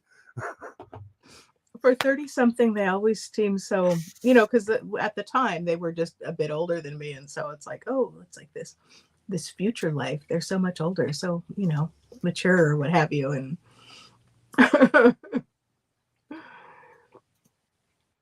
Yep, Joy, I don't need to relive those years of seriously. Oh, that would be the worst, to have to go back to high school. Oh. A long time ago, we were talking about time travel. I mean, it stuck with me. I was in junior high And we were all of us said these really impractical things of like, I would go back in time and like, imagine if you went back in time and you got stuck there. We were all like, oh yeah, it would be great. My cousin looked at all of us and was like, that would be HE double hockey sticks. He had a harder childhood than all of us. But he was like, no, thank you. Being trapped back in my old body, going through 13 again. No, thank Oh, you. And I didn't oh. think about that because when I think of time travel, I think of Back to the Future. I would be at the betting table. I would get my dad and be like, okay, I know you don't know sports, so just do everything I tell you. Because I know he would. I would do some Back to the Future stuff. But you don't think about that of like having to go back. That would be awful. Well, having to go back and like be a kid again, that does not sound like a good time because kids are just trying to figure things out, and you don't want to have to live with that day in and day out. And then adults have no respect for teenagers, and they don't know that you're a grown adult in the kid's body. Oh, that would be awful. But I do wish, I wish I had some knowledge maybe in my youth, some of the stuff I know now. It's free rent and not paying for food. My granddaughter is almost 6 months, but I told her today that the crying tries my patience, and that's why I stopped having 7 kids years ago. That's another thing. I forgot about crying and like when you tell them no and they do it anyways. Mm. But, teach their own. My grandmother loved kids. My grandmother had a whole bunch of kids, and she would have had more, but unfortunately she had some miscarriages. She would take in foster kids and look after people's babies, and I think that's awesome. yeah. I'm a big kid at heart, so like I don't have a problem. But I've raised a child who's now a teenager, so of course I can't object because I've already done it, Mm-hmm. It's all subjective. Just the crying would make me shake the baby like a salt shaker. Now I have that song in my head. Kilroy out there killing babies. Actually, sad story. I know someone, and the babysitter, like the child care person, shook him when he was little, and he got brain damage. And now he just, he couldn't. He was, born perfectly normal, but now he has brain damage and can't be fully alone. And yeah, I think she went to jail. Have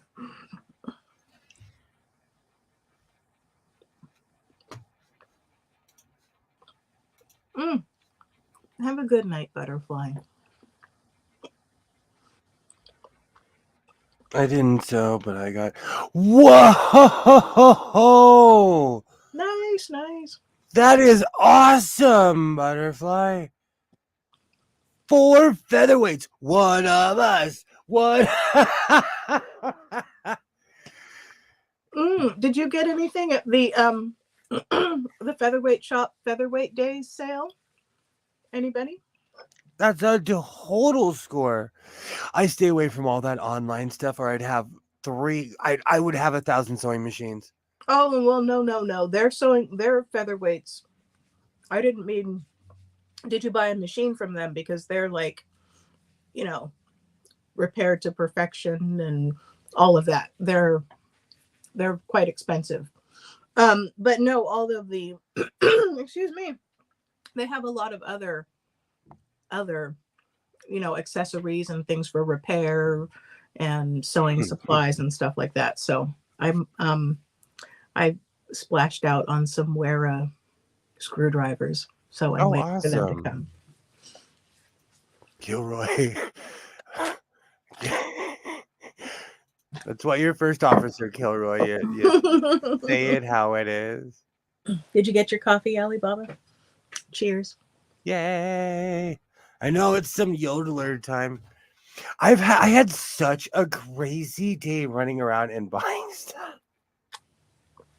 I went crazy today. I bought more of that carpet stuff, and it's some yardage, so I can make something, and I can make a bag because I'm gonna make a bag.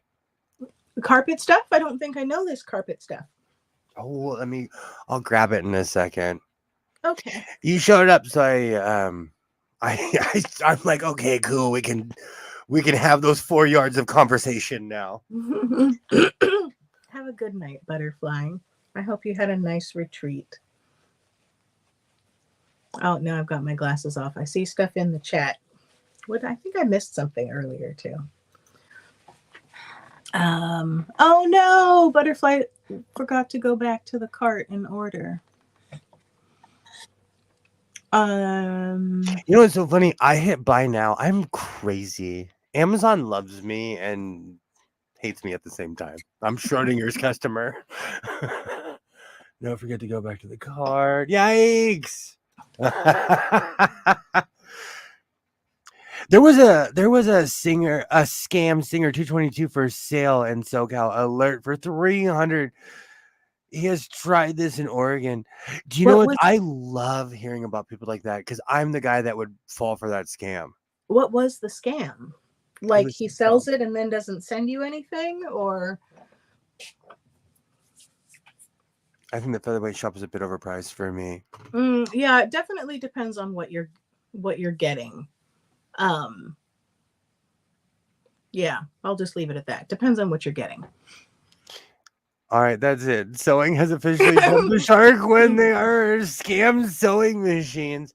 Yeah, but there's tons of there's people that put Singer emblems on machines that aren't Singer, especially like the black 1950 style, because it was like when the and I'm gonna say it wrong, but when the tension guides were on the front, when they moved them to the side, I have seen so many bootleg 1950 Singers, it's not even funny. Where people were there, like I have one. It says Scarborough Rotary, but they painted over it originally because it was a fake Singer. Oh my goodness.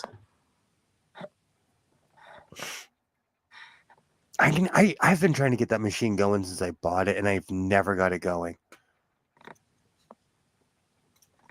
So did you see my bad decisions with shoelaces? No. I thought I was nice buying shoelace though. I thought I was buying something else. I thought I was buying fabric. I have hundreds of blue shoelaces. You thought you were buying fabric and you bought blue shoelaces? Well, once I got it, I thought it was something else. I don't know what I thought it was. You know what you could do? Do you have one of those racks, those weaving racks from back in the day? You could weave them, or you could make one, like a frame, and nail it out, and you could make. It's funny you would say that. I was thinking about making bows. Making bows? I also purchased this beautiful Cherokee bag. We are all of the age where we remember Cherokee. Because you could weave the shoelaces into a large piece of fabric and make a bag. And they're fat too. Those would weave really well. You need some. Oh, wait, hold on. You've got another bag. Yeah, you've got plenty for weaving. And I bought a ton of fat quarters. But I'm addicted to these. And I've been cleaning and I found a bunch of tubs of fat quarters. And when I got in the car, I was like, William, you have a problem, bro. Like, you have a problem. I finally got to use my Scientific American bag at the swap meet. After all the years of reading it, I finally got to cash in and use the bag. Nice. Ooh. Butterfly says they got to work on someone's 222 this weekend. Ooh. Wow. I've seen so many asking thousands. And they go for $25. No, that's a Singer Scarborough. Very rare model. I've got it. A bridge to sell us. Sorry, I bought it with the table for $15. And the guy totally was like, I'm gonna tell you the truth. And it came with a story. So I know for a fact it's a bootleg. It's a bootleg song. But I love, I I love a good clone sewing machine, a fakie, a bootleg. I'm here for fake Fendi, fake singer. I gotta go work on something. Oh, that's so awesome, Butterfly. The only one I would consider would be a 22K. There's quite a few sewing machines I stay away from actually because of that. See, but that's why I stay away from stuff online. I'm tactile. I want to see it right when I buy it. I would yeah, I mean, like, I suppose you could be scammed by someone like not sending you the machine, but at least a 222 is pretty And distinctive. Oh, I like that fabric. and it's heavy and I have so I'm gonna go off on this. This is more drapes. The one behind me, that's a carpet. This one behind me, that's carpet. This is more drapes. But this one particular vendor at the San Fernando swap meet, they just have miles of this stuff in piles. Like they're up like at my height, the piles are up to my knee. I was digging today. I feel like you should make some nice drapes for your house with that. I really like that fabric. I have drapes for everything. Maybe you need some different drapes. I Change them need out seasonally. I need to wash my drapes actually. Now that you got the gears turning on that one, I was like, oh, another chore. Another Oh, chore. you could use that to make a cover for your grandma chair. A slip cover. Is there enough? Oh, I could do it for the truck. I was thinking about doing two different color covers on the truck because I'm crazy. I don't care if my seats are matching, and I know that bothers some people. I'm I would drive people. I'm so not feng shui. It would drive some people crazy. Your truck doesn't have a bench seat? No, it has a very humongous console in the middle. Oh. It's old school. It has a huge console. I have a CB radio in my truck.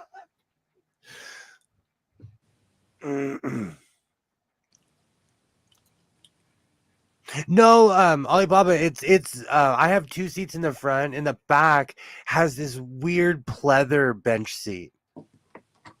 You could use that to cover the pleather bench seat in the back and then do coordinating but two different seats in the front. Breaker 19. I don't know anyone that small anymore that would sit back there. My son is officially my size, if not taller. Do you know he walks up to me? I catch him all the time, and he's sizing me up. Literally, like he walks up and he'll pull his hair back, and he goes like this, like I'm almost there. I'm almost there. He is this close. He's got to be 5'8" and some inches. Like Oh. he's almost 5'9". But I remember when I was eye to eye with my dad. I'm really stoked about the vest though, because I've spent so much time buying patches. It's time to actually use them. I love your practical, like, yes, hoarder. Use the thing that you have, hoarder. Is it so Well, frugal yet? I'm gonna keep talking about it, and it's gonna pass me by. when is it? I thought it was February, but it's probably this. It's probably coming up on Friday, because the first is on Friday. Mm. Oh, I found a new channel. I've only watched one video, but it was delightful. It was Chit Chat with Granny Pat, Why does that and sound familiar? she's there at her table, and she's in this episode she was showing off the singer Featherweight that she's had since she was a young bride, Oh and wow! it was just so delightful. It was like chatting with your old auntie or your grandmother. Or I've only seen one episode, but I enjoyed the one that I saw. I do that. There's quite a few YouTubers, especially To any sewist who has subscribed to me lately, I subscribe right back. And there are quite a few people where I look at their channel, I'm like, you are so organized. Why are you subscribed to me? So I'm your indulgence. Hello. I am the pirate sewing pirate sewing 101. Should that be my master class? How to be a pirate and sew? Ooh. Well, I think that there are, like you were talking about experience earlier. And, I remember the other day you were talking about pins. And I think that there are some, not, you don't want to have like bad habits, but I think that there are some things that you do and that you can get away with as you improve some of your sewing skills. And so Yeah. for some stuff, I pin like crazy because it's appropriate for what I'm doing. But for other things, I find that the pins just get in the way. And I think that like knowing when to pin and when not to is kind of a skill that comes with some experience. Totally. Because in the beginning, I'm so reckless. I pin because every time I don't, I regret it, yeah, Or it honestly depends on the material though, because lately exactly. I've been working with all this super stiff material, so it doesn't matter. Yeah. I think when some people are starting out, they either don't pin at all because they don't realize it's important, or they pin everything and they end up with, like their fabric getting warped and stuff. Whereas after you've been sewing for a bit, you recognize, oh, I don't need to pin here, and it actually makes it worse, It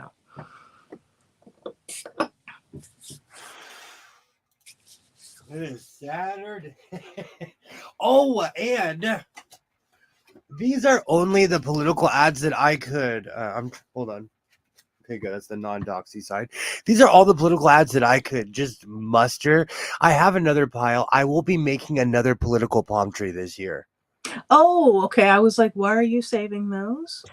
Because why are we destroying okay, look, disclaimer. I'm not a hippie, but why are we destroying the environment? I know who you are, Pilar Shivo.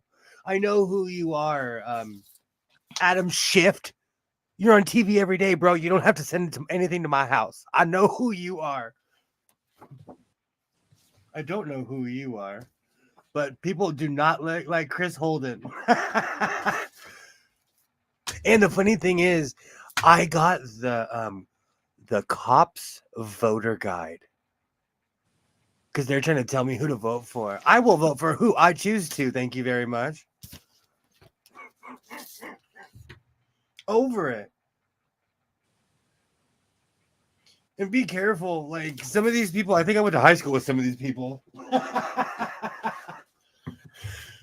Oh, I'm over it.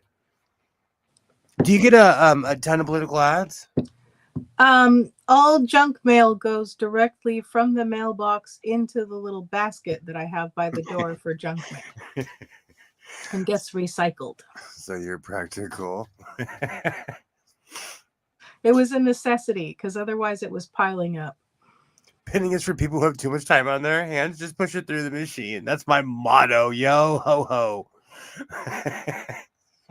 Awesome. Awesome. Oh, I need some foot stomping music. Awesome. Awesome. What else? I went Nice, crazy with nice. the jackets. I bought some fabric. I bought some I've been eyeballing this one fabric. I pass it every time I go there, and I was like, oh, excuse me, I might as well get it. But I don't know if this is just cultural or a weird print. Look, like I said earlier, I'm not here to offend anyone. I just look at something and I'm like, I'm the definition of like, hey, look, there's a squirrel. Hi. I look at something, I'm literally distracted by shiny stuff. I'm not trying to offend your culture, but if it looks nice, I'm going to wear it. And I fell in love with this print. Ooh. And I don't know if it's anything or if I'm just being overly cautious because I'm a modern human, but like, I'm going to make something out of this. I Well, think it's because I received a lot of hate with the Kente print. I come with a disclaimer now. I guess you just do your research. And if someone says, do you know what that is? You can say, yes, that's a blah, blah, blah, blah, blah. And it's beautiful. Quite a few people have come at me, and I'm like, and Butterfly, if you're still here, I pulled this out earlier, but everybody was in love with this. Aw. Oh, you could cut some of those out and put them as appliques on other things. I actually have quite a few butterfly patches too, because I go crazy at the patch store. I go crazy at the patch store in downtown. What color butterfly would you like? Best mid 70s jams I've heard. I checked. I think it's only a really good song.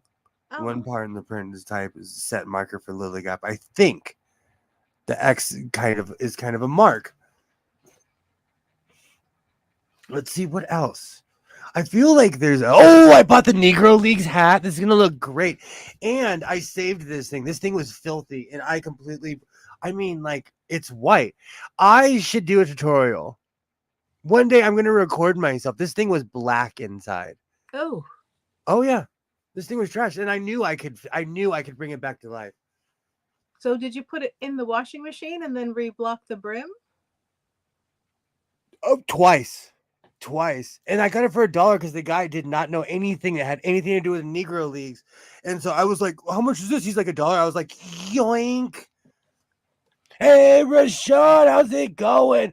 You know what? I had the time of my life yesterday on Critically Drinking. Everybody should go subscribe. Rashawn is doing some important work over there. Yesterday we compared we had the Beyonce versus Whitney, which inspired my thumbnail. Tough call there. It was hard because Beyonce is modern. She's modern day, and she owns the airwaves. Mm-hmm. But Whitney was everywhere. But I think everyone is inspired by those who came before. True. Hello, Rashawn. Yeah, hello. I bet that cap is worth money. Thank you. I won't wear it like this is something I'm gonna wear every day because it looks good with my sunglasses. This is gonna become one of my everyday wearing hats because the newer brims they're crazy. So I like this hat. I'm gonna wear this with my sunglasses. And that's another thing. I scrubbed this. I got a deck brush and I hand scrubbed every inch of it. I brought the green back. This thing was just dirty and I brought it back to life. Nice. Yeah, you totally should have filmed that and made a video. I always forget to do stuff like that. That and shoes. There's this one cholo guy I watch. He's somewhere in East LA and he invented some shoe goo. But I basically do that with household items. And I get in there and I scrub a shoe down. Like I bring shoes back to life. That's why I was thinking about reselling all those Nikes I have, except for my gold Nikes. I will keep those forever. Whitney, Whitney, man, you can't mess with Whitney stans. Like I was trying to say, Whitney fans came out, and to all those people who came in the end and voted, thank you. The decks were definitely stacked for Whitney Houston. They were definitely stacked. Are you I see, and this is where it's hard. Like right now on Rashawn's channel, they're voting. I saw a poll where he recently was trying to get ideas, and I voted for Biggie versus Tupac. And the funny thing is, I'm from the West Coast, but I listen to more Notorious B.I.G. I don't think that if you're not directly involved in the argument, I don't think you have to pick a side in the music that you listen to and enjoy. That is true, but like I said, I would wear like giant pants, giant Jankos, giant shirts like Tupac, but then I would have like it's all about the Benjamins on my headphones. I was confused as a child. I was confused. Yeah, hello, Whitney fans. They're saying, I said this yesterday on Rashawn's stream. Whitney Houston, I don't think people understand the level Whitney was on. She got caught with a pound of Maui Wowie at Los Angeles International Airport. This was news. You can look it up. She didn't do time. People used to get 15 years for that much back then. Mm. They drove her home. She was famous. Like, I don't think people understand how and she like came with in her bag, and they were so shocked. They're like, Whitney, you didn't even hide this. Do you know what she said? She said, I'm Whitney Houston. That was her answer. Mm. I get in there. I'm crazy. Like with this hat, I got in there and I brought it back to life. I'm proud of myself. This I need to do a tutorial. The A was brown. Wow. I do not play. You could barely see the Negro League sign. Like I scrubbed this thing back to life. Like look how white that is inside. Wow. Oh yeah, I need to. You know, I'll buy a ratty pair of shoes and show how I bring, because I have all these laces now. Because I'm crazy. I'm crazy. I don't know why I bought so many laces. Tough choice. See, it's an age thing too. I'm partial to Whitney too. I am. It's actually better to not have a preference going in. I have already learned to appreciate some songs I didn't remember. You know what's so funny? And that's another thing. Like after your stream, there's a bunch of songs that I'm like I really like Cuff It by Beyonce. And I listen to death metal. I listen to Norwegian death metal. I still, man, I listen to so much West Coast rap. I'm like, wow, this is kind of biased. But you put on Cuff It by Beyonce, I'm doing the TikTok dance. I don't have a TikTok, but I know the dance. I don't even have a TikTok. I think if you're my age, you shouldn't have one. I'm not judging, not judging. You'll never see that kind of celebrity ever again. Even Taylor Swift couldn't get away with a pound of grass nowadays. You're true. That's so true. They don't play. They do not play. They treat her like Brittany Griner. You're right. Especially Prince. I forgot how great his music was. Do you know what's so funny, Rashawn? When you played the Batman song, it transported me back to the Taco Bell cups, to the commercials. Like, I think people forget pre-internet, like that song was everywhere. I worked in a music store, and both of those soundtracks were so, speaking of soundtracks, both of those soundtracks were so popular. Like the Prince one, and then also like that was when Danny Elfman was first coming up as a composer as opposed to a rock and roller. And so sometimes people would want the Prince version, they would accidentally get the instrumental, but then people were also talking about how good the background music was. So it was... Pam, I paid I think $3 for all of those laces. I paid $1 for the hat. I paid $10 for that huge carpet. I got Modelo Man deals today. Like today was such a good day thrifting. Which on that song I linked, I never heard until this week. I don't know why I never heard that song in my life. I used to be in the industry, sort of. I had no clue that Cuff Dance was you all were referencing. It was. Have you heard of the Cuff It dance, Waternay? No, I have not. It's let me take this out of my hand. It's the I'm not gonna I'm terrible at singing, but what did you scrub your cap with? A deck brush. Let me see if I have I think I have it in here. What kind of detergent did you use? I am a red-blooded American, so of course I used S.C. Johnson's Shout. I covered it in Shout, and I used my deck brush. I have one for the kitchen. This is my laundry deck brush. I literally get in there and just elbow grease. And with a towel, you'll see the dirt coming off as you're washing it. And I wipe it with a towel, taking the dirt off as you're scrubbing it. I scrub it on the top of my washer because I'm crazy. Because I just like, it's a harder surface. I can just wipe it off. But you can see the dirt fly off of it as you're doing it. Wow. Yeah. Good old elbow grease. Undefeated. You just all the technology we have, Absolutely. Danny Elfman used to be a punk rocker, new wave. Now he was lead singer for Oingo Boingo. Yeah, he did Dead Man's Party. Every day. You know, it's so funny. I listened to that song. I didn't know that. Ah. But that was like right before my time, Mm. There's so much great music. I just gotta put on a Dolly Parton. Dolly bangs. My pops was, because he was from Georgia, like I grew up with all that twangy country. There are certain songs I don't like just because he would listen to them over and over, but like Johnny Cash has really good songs. The Traveling Wilburys.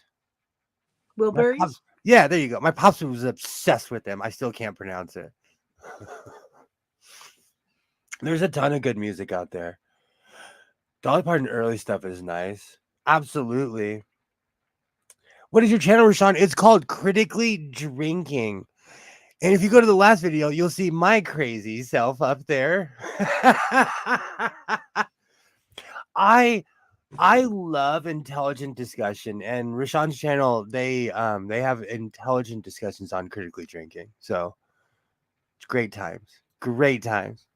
It's stuck in my head. It's stuck in my head. 9 to 5 is now just cemented in my skull. Working 9 to.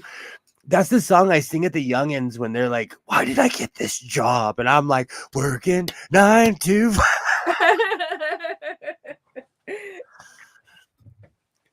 For like as much, regardless, like sometimes I still gotta dig a trench, and it's not glamorous. Mm-hmm. And sometimes you gotta get in there with a shovel and go old school, Mm-hmm. and it's not glamorous. Or you gotta look for pipes. Like my job is not glamorous. Sounds like an awesome channel. Yay! Jeff Lynne is really underrated composer. I'm fronting so hard. Let me put him on. Okay, there we go. Oh, look at that. Who's that handsome man in the glasses? Thank you for being nice. The suburban delegation will accept that. Thank you very much. We're weird, but we don't take ourselves too seriously. That's the important part. The guy put me on to, is that Jolene? Mm-hmm. She had some good songs. I never heard of her. No, that's Jolene is a Dolly Parton song. Oh, never heard the song. Apparently, I've never heard the song. Jolene, please don't take my man. Blah blah blah. Wow, it's been a while. I grew up listening to a lot of that stuff. Like, I absolutely love the Rolling Stones and Earth, Wind, and Fire, but those were my mom's jams. So there's certain songs where I'm like, I don't like this song, because she'd put it on when she was cleaning. Mm. Whenever I hear September, I'm like, I need to start doing laundry. I need to clean my kitchen. I have a house cleaning playlist. It's public on what's on my other underwater nay. But I throw all kinds of stuff in there. Some new stuff, some old stuff, but it's kind of like mid-tempo, fun to sing along with. It's not too like obnoxious when you're cleaning, but it's also, not sleepy so that you sit down and forget that you're cleaning. I go from like, I'm biased because of the era I grew up in. It'll go from like Norwegian death metal to like extremely hardcore rap to HMS Pinafore. Like literally it'll go to the hardest song, and then it's like, well, every vitamin and mineral. I mean, it kind of has like HMS Pinafore. I mean, it's got sort of some rap aspects to it, and it's kind of hardcore because at the end they keep like repeating that chorus and True. Yeah, but like, I would always sing a British tar all the time, and this woman for Wales used to work with us, and one time she was having a bad day, and I was like, a British tar is a soaring soul, free as a mountain bird. I was saluting and everything. She looks at me and she's like, shut up, the ship sank. And she walked away. I was like, oh, I hit a nerve with her today. I'll never forget that. I will never forget that. Get tough or die, my man, Johnny.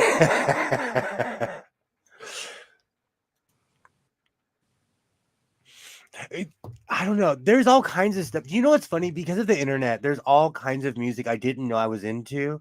Like, there's this person who introduced me into Gnome. I don't even know what to call it anymore. I'm listening to acapella again because of somebody.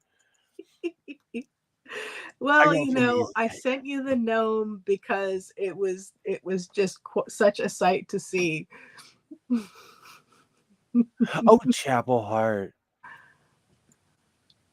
I heard Miley Cyrus version. Do you know I'm of that age where I've never really heard Miley Cyrus except for that one Wrecking Ball song where everyone was so offended.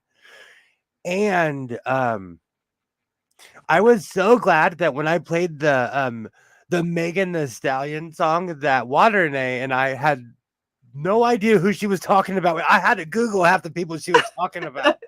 I didn't feel alone. Yeah, I had to ask you to put the subtitles on because I wasn't part of it. Yeah, I was struggling to understand what she was saying, let alone who she was talking about. To quote Gilroy, Waternay, nothing about Gilbert and Severn is hardcore. Nothing. They never wrote about popping caps in people's houses. Maybe did. Oh, that's kind of true. That is kind of true. They Oh used yeah, yeah. I wondered. Yeah, if your man is straying, then to. no, you don't need to be keeping a man who's not there focused and Wow. Sorry, Rashawn. I've never got into K-pop. That is a world I try. Man. Wow. Wow. No, I haven't. No, I haven't. And I grew up kind of well, the Southern California version of hillbilly. I met Billy Ray Cyrus once. Briefly, he was cool. You know, it's so funny the people that you meet that are and aren't, that are and are not. Like who was it? I've told the story a million times. I met Triple H, the wrestler. He's the biggest, you know what, on planet Earth. And I hate to say it, at WrestleMania 2000, at the experience, I met Chris Benoit. He talked to me for 45 minutes. We talked about hockey. And I have the program in this room. The only person to sign my program was Chris Benoit because we talked so much. No one was talking to him. And I walked up to him and he like talked to me. But I also met Suge Knight and he was the nicest human being on earth. So I'm a bad gauge. I am a bad. Well, you know, you didn't have a rap song out that might have stirred up trouble. That's true. No, he gave. I was working at Togo's. He gave everybody. Suge Knight gave everybody $100 tip. Hmm? He came in a bright red Bentley. He was like what I would say. Like he was like rich for real. Now he's in jail forever, but like, he was rich for real. Came on the first person I've heard of who's not a teenager who likes K-pop. It reminds me of 90s-ish hip-hop and R&B. See, I don't even have a reference. That's why I don't talk trash about anything because I don't even have a reference. You know, I can't even say I really heard a song. I just know on Twitter, if you tick off anyone who's into K-pop, them and 2,000 of their friends will just start sending K-pop stuff on you. So I do not mess with K-pop people. The one wrestler I would have, man, is Sheish. Is the Iron Sheik or what? You talking about Sheiky? The, he was great. Jabroni was crazy. I babysat Chris Benoit's kid. Crazy. That kid was tall and a handful. It's crazy when you meet people like you don't know, you know. Yep, Iron Sheik. You never know. But Triple I'm but I was a kid.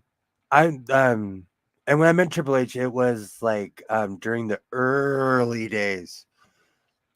Cheeky baby. He was Twitter. He was another one on Twitter you didn't want to mess with.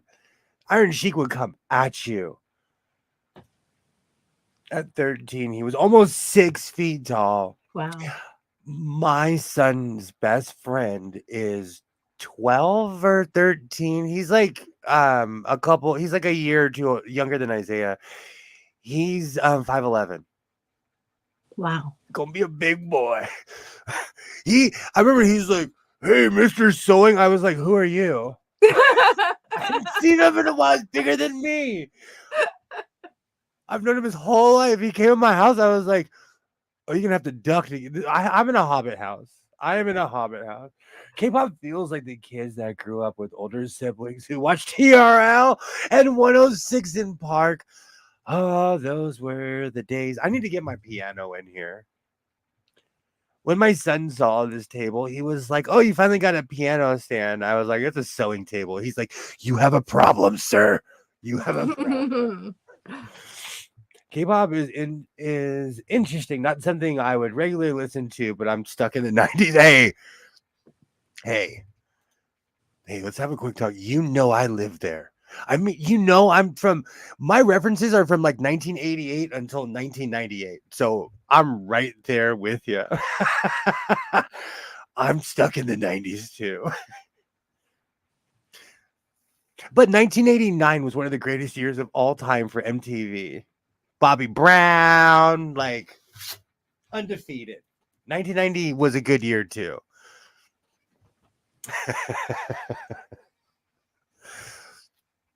I tried not to become that person, but I have come to the conclusion that we grew up in the pinnacle of society. But I feel like every generation says that because my grandfather was like hardcore World War II generation. He thought everything was terrible. You know what I'm saying? My father, as he got older, he was like, you know, your generation's crazy. And he wasn't too far off, you know? I saw some I was watching Vintage Borsha, and he was interviewing people at Pretty, Pritti, Pretty. Oh, okay. And it's a like a, I don't know, a convention or whatever for Pretty magazine. And oh my word, those people were turned out. They could dress. Wow. And they were just footage of people walking by in these like amazing outfits. And he was interviewing people. And so I said to my mom, I'm like, "Oh, we should go there." And then we're like, "We don't have anything to wear." I know exactly what you're saying. I dress like Balenciaga without the money. I wear a gang of denim. I dress like Willie Nelson's illegitimate child.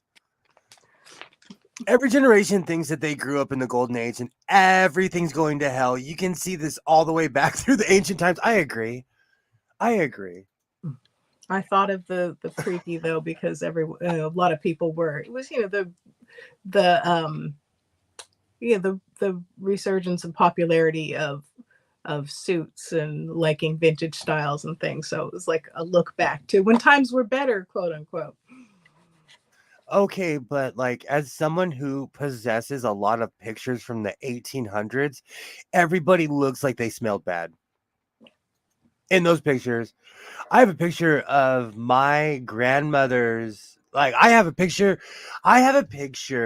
of my father's mother standing in the middle of a field in Savannah, Georgia in the early 1900s. Everybody looked like they didn't take a shower. I have a picture of my great great grandfather like in LA in like I don't know 1905 or something like that. They all look like they I mean, anyone who's out there, in the field doing the gardening, shall we say delicately, is not going to smell that great when they come back in from the gardening. But, look at them in in their Sunday best or when they're I feel like we got the best of the industrial world and technology one. We're the bridge between eras. I feel the same way. I don't know. I feel like we're digressing as a society, but that's because I'm on the internet and I read too much. Because when I go outside, no one's acting crazy. People are, you know what I'm saying? Like you get your every once in a while crazy person, but people, they don't act like how they do online in person. That's why I always tell people when they say something crazy to me, I always tell them like, you would never say that to my face. You would never, ever say that to my face, you know? correlation is not causation, Kilroy. Just came back in the 80s, you know? But yeah, I think there are people who kind of hide behind or they like go off without thinking about what they're saying. And then they're like, oh, you know what? I maybe was a little strong with that. I was talking to somebody in a comment about a video, and the person was like, it's like it seemed like he maybe had something to say under there. So I kind of politely responded, and he's like, yeah, you know what? I guess I did, and you're so nice. Thank you. Like, see, it's good. We're good. I found it. Want to hear me in a video? Let me steal my sunshine. You're in the Steal My Sunshine video? Crazy. You're the ha ha ha. Do you know what's really funny? The other day, what's that? And all I can do is pull some tea for two. The song with the no rain with the bee. Oh man, I watched the video and I was like, I forgot how emotional this was. You know, when I was like, back in the day, it was just a good song. I'm watching it and I'm like, why is this so deep? Wasn't that the one? Oh, sorry. Go ahead. Wasn't that the one where the lead singer died right when their single came out and hit huge? Like a year later. Mm. It happens with people. They get a bunch of money and they continue on the path that they were already on, and it's self-destructive because they don't know how to maintain, Mm-hmm. And he did it to himself. It's messed Drugs up. Bad. Don't do drugs. The internet allows all the village idiots to come right to your door. Same amount of idiots you can just see these here. Have a great night, Butterfly. Thank you so much for stopping by. Oh, I'm jealous with the 4 featherweights. Absolutely jealous. Well, Butterfly had 4 and got them all ready to sell. So wow. Did some good work at the conference. That's money. That's money right there. Oh, I remember when I used to sell sewing machines and not hoard them. We're currently only doing the music stuff. Awesome. Alibaba, awesome. Oh my God, those were great years. Top 40, those were. I used to watch all of that. I'm such a homer. I would listen to Rick Dees. Mark and Brian. I'm so old that my elementary school won some promotion. I have to find those pictures. Rick Dees and Mark and Brian came to my school in a helicopter. Do you know by modern standards they probably don't have permits for that? They landed that mofo on the far side of the school and they just walked out. And we were all standing in the field. Like the 80s were no joke. I think they expected you to have some sense in the 80s. We're going to land the helicopter here. Don't be stupid and run underneath the helicopter. We did. Like, we didn't play back. Like, it was just different back then. I think I mentioned that study where they, because like now everything is they've taken out half the playground equipment and it's all all cushy and this and that. And, kids are growing up with anxiety and they don't know how to deal with risk and so forth. And so they I think it was for middle school, they experimented with like putting a big pile of junk in the playground that the kids could had to learn how to like interact with and what risks to take. And apparently the kids were thriving. And I don't know if anyone has done anything with that study. It doesn't seem like it, but I grew up with a jungle gym where you could literally they were metal. I grew up in the outer rim of Los Angeles. They would be like 105, and they'd be like, "Go outside and play, kids." On those, on those oven, on those oven Olympic rings. Like we were crazy. We had uneven bars. They were training us to be Olympians, I guess. We had hardcore metal jungle gym equipment, like that big cage thing you would climb. I think that there's looking at Kilroy's comment, I think that there's a line in there somewhere. And maybe it's different for different kids, different situations, but I think that we've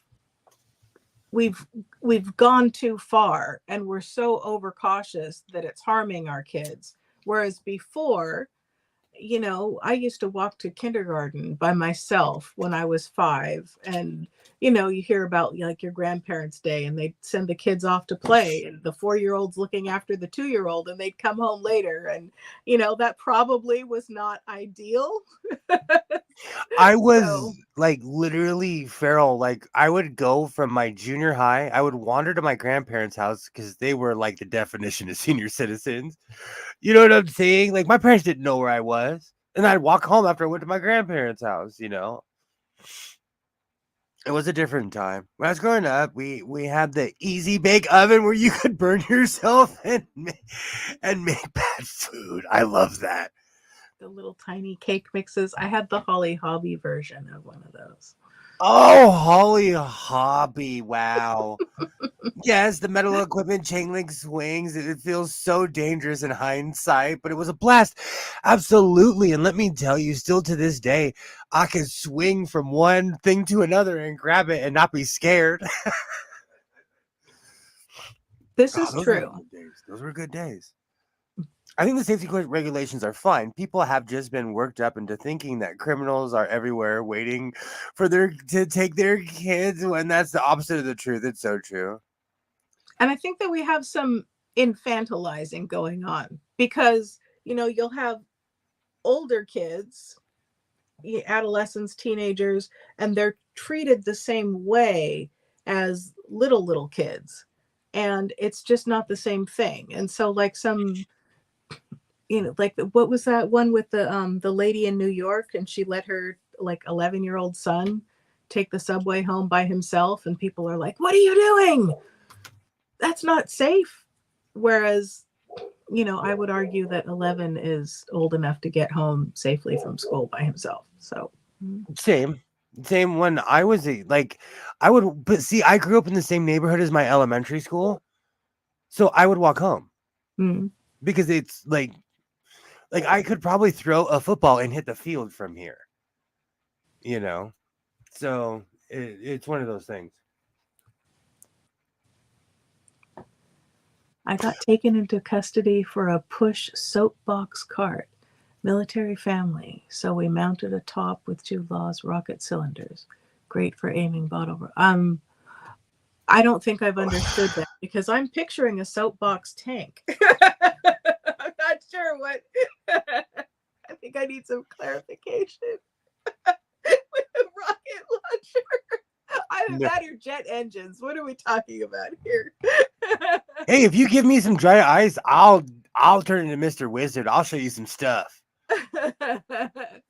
No Rain, that video was so popular. You know what though? And that's the funny thing. As a kid, like that's the thing, you wouldn't repeat those mistakes. And I think we don't allow kids to make those mistakes. Like I got clocked in my teeth on those rings. Guess what I didn't do a second time? In 3rd grade, I would take a shortcut scaling a 50-foot wall. Yikes. It was a soapbox tank. I watched a Netflix show that had 2 to 3-year-olds walk to the store and buy groceries. It was astounding. I didn't think it was possible, but we don't strive for self-sufficiency. Exactly. And because of somebody sitting next to me, my son cooks almost every night now because I want him to have that skill when he leaves, when Hmm? is no longer living with me. Yeah. And he cooks well though. Like when fried chicken was the only thing he was good at, I didn't have the heart to tell him like this was better. Like we need to open up a restaurant. He was putting the proper spices in the mix. It's because he's over analytical and he was reading instructions and stuff, you know? Hmm. Hmm. Oh, But he's such a good cook. like, that's how it should be. Home, when you're a teenager, is supposed to be the place that you learn all those life skills, and you learn to look after yourself, and you learn to feed yourself, and you learn how to, keep a home and manage your finances while you have that safety net. That's how it should be, ideally. A lot of people don't get that experience, though. Oh, from Japan. Because if that happened in America, people would be calling the cops because we're all so scared of each other now. I'm old and falling asleep. Have a great night, Liz. Thank you so much for stopping by. Great to Have a see good you. night.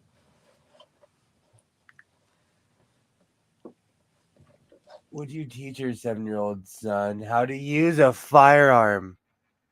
See, I was raised by hillbilly Americans, so I would say yes.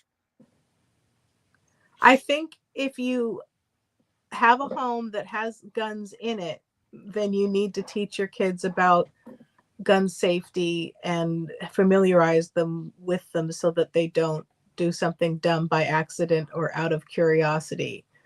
Um, but I think that guns should be kept far away from children because I don't think they're mature enough to know what they're doing. So, I couldn't go to stores myself until around 9. I had brothers and sisters, so I can't remember the first time I started traveling by myself till I was like 17. I grew up in the middle of nowhere. I couldn't go to the grocery store until I got a license. Wow. Joy, I had a picture of me with 2 Pearl Hand 45 Colts and a bin baby diapers with a cowboy hat. Do you know what's so funny? I think I have almost a similar picture. Do you know what it is? It's I grew up in the old school American culture, so I see both sides for what they are. Personally, I did not raise my son the way I was. hmm. You know, I like he's been to the range and stuff, but I did not raise him like I was. I was raised around hillbillies, like real life, and it was different though. The laws were different back then. I've been Yeah. shooting since I was 6 or 7. They were U.S. generals' guns. Oh wow, That sounds cute, Alibaba. you have them, but exactly that's my thing too. See, but I again back to the old school principle. Like I grew up in a house with a ton of firearms, but I knew I was more scared of my father than the firearms, and my mother too, because my mom was more fierce than my pops. So like I don't know, there it's all about who you are and how you act. You know. My aunt was killed. My grand aunt, my grandmother's sister. This was before my grandmother was born. She was friends with the neighbor boy, and he had gotten a rifle for Christmas, and he was showing it to her, and there was an accident, and she was shot and killed. And Yeah. it just broke my great grandmother. Um, so, but you can't. Accidents happen, and they're terrible and they're tragic, but I'm not sure that that means that we need to completely change the way we do everything for everybody. Like, kind of like a car accident. Car accidents happen. We make safety regulations. We tell people not to drive over certain speeds and, all of that. But we don't say, okay, nobody can drive a car. And so I think that, you know, like I'm not trying to get into the whole like legality of guns conversation, but as far as like should kids be have access to them given that they're legal, But it's also No, like it's hard. I was treated like an adult from the time I was like 11 years old. We don't do that with kids anymore. I would drive my father's car.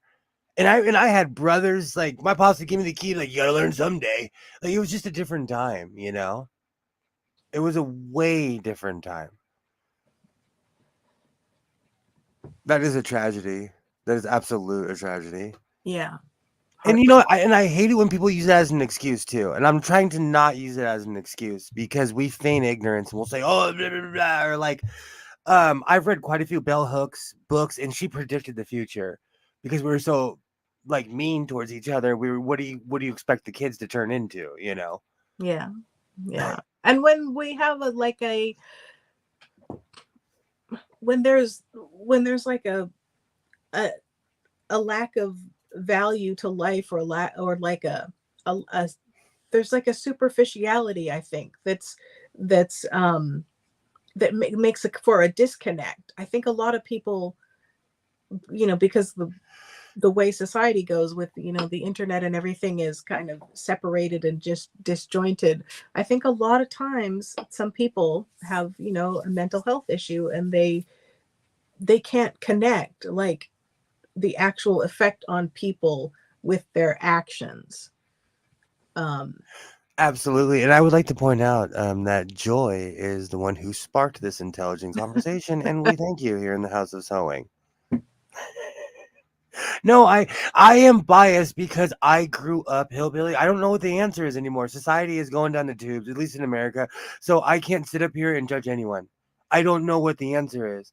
I I was raised by adults, and so because of that, I have a healthy fear of things. But not everybody is raised by adults, yeah. you know. And I don't say that to be insulting. I don't say that to be mean. My parents were literally 40 years older than me. At least my father, like literally. So it was, I was raised by people who were my age now, and I'm not the same way that I was in my 20s or my 30s. I was like rowdy in my 20s. I was like, settling down in my 30s. I'm full Captain Picard in my 40s. I'm drinking Earl Grey in the middle of space, saying, I'll go sit on the neutral zone. Leave me alone. I think Kilroy and Alibaba raised some good points. Kids are way more observant than most people realize. And I think today don't treat kids like kids. They wonder why they act like kids. That's so true. That's so true. I sure was growing up. People around me really took notice of that too. I seen this on a YouTube channel. It depends on the environment too. I grew up like super white picket fences. Like again, I don't know. I definitely agree that we're not instilling a culture of responsibility or concern. It's very exactly. And see, that's the thing. I think that's the thing. Like I grew up with consequences and repercussions. And so I went out in the world like that. Like I knew my actions would lead to this and this, so I wouldn't do or say certain things because I already, I had certain parameters. I was raised with hardcore parameters. Whether you choose to go beyond your programming is up to you, you know. True. Gilroy knows that I can't read without my glasses. It's because I'm trying to read the computer, but I have my phone right here. That movie Forrest Gump had a had a vitamin scene with napalm. Oh, had a vital scene with napalm. Vietnam. I felt the heat closer. It rolled up above me at the end of the bum around me with bald dead blisters. Oh, come on, Kings. Oh, I can't watch this game. I am pretentious. I actually am supposed to wear prescription glasses, and I do not. Put them on so you can see. See, I have reading glasses on because my screen is close. You need to have your distance glasses on because your screen is far. It's true. Do you know what it is? It's because I grew up in a certain era. This is Stefan Urkel. This is Stephen Urkel. You do not look like Stephen Urkel with those glasses on. Maybe you I think maybe you look like there's Stefan Urkel, and maybe like you're like Steve or Sebastian Urkel or something. You're Do you know the other cousin. Do you know what's really funny? Every time I see him, because he was actually awful on the show. I met Jaleel White when I was like 12 or 13, and he was so nice to me. He was so nice to me. I think that kids growing up, they go through something in the public aisle. Public eye.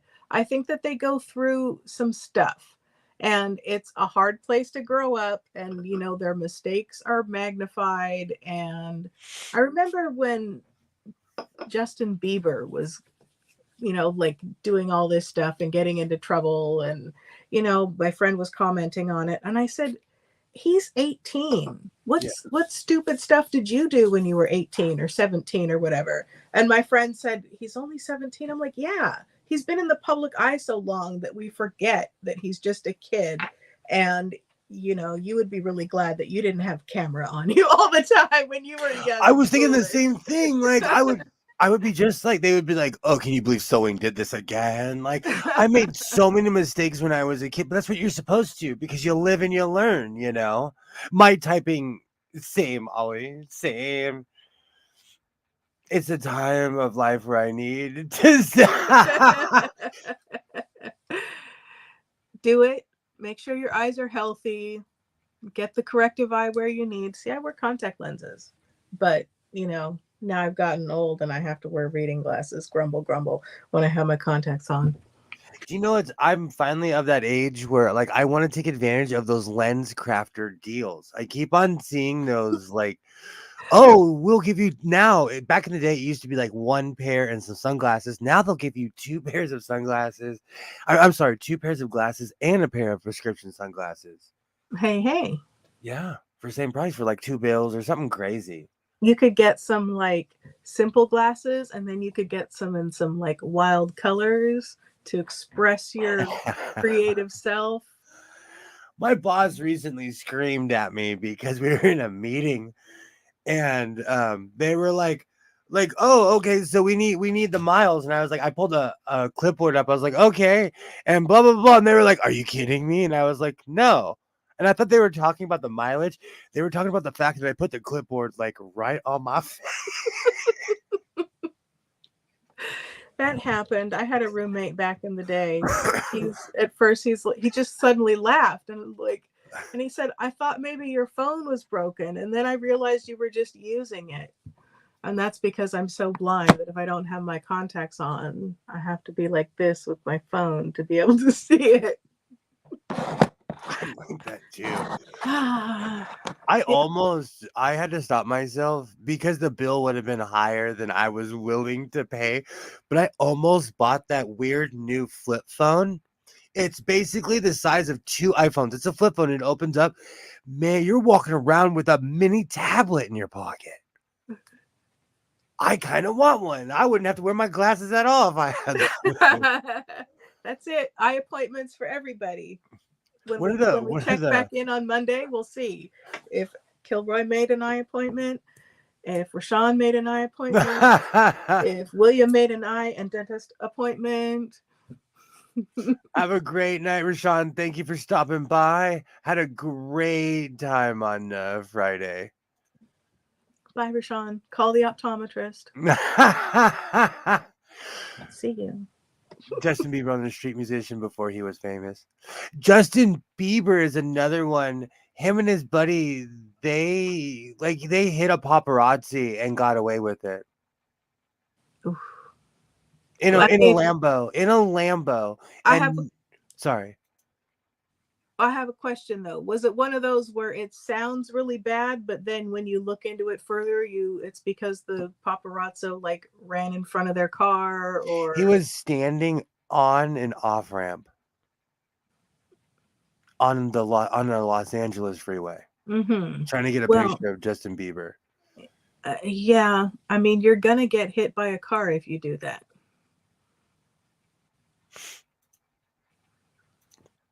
Thank you for stopping by. There's a lot of people who have opinions about that.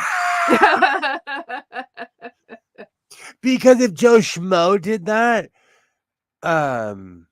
like, you know, he just basically Justin Bieber got Will Smith rules.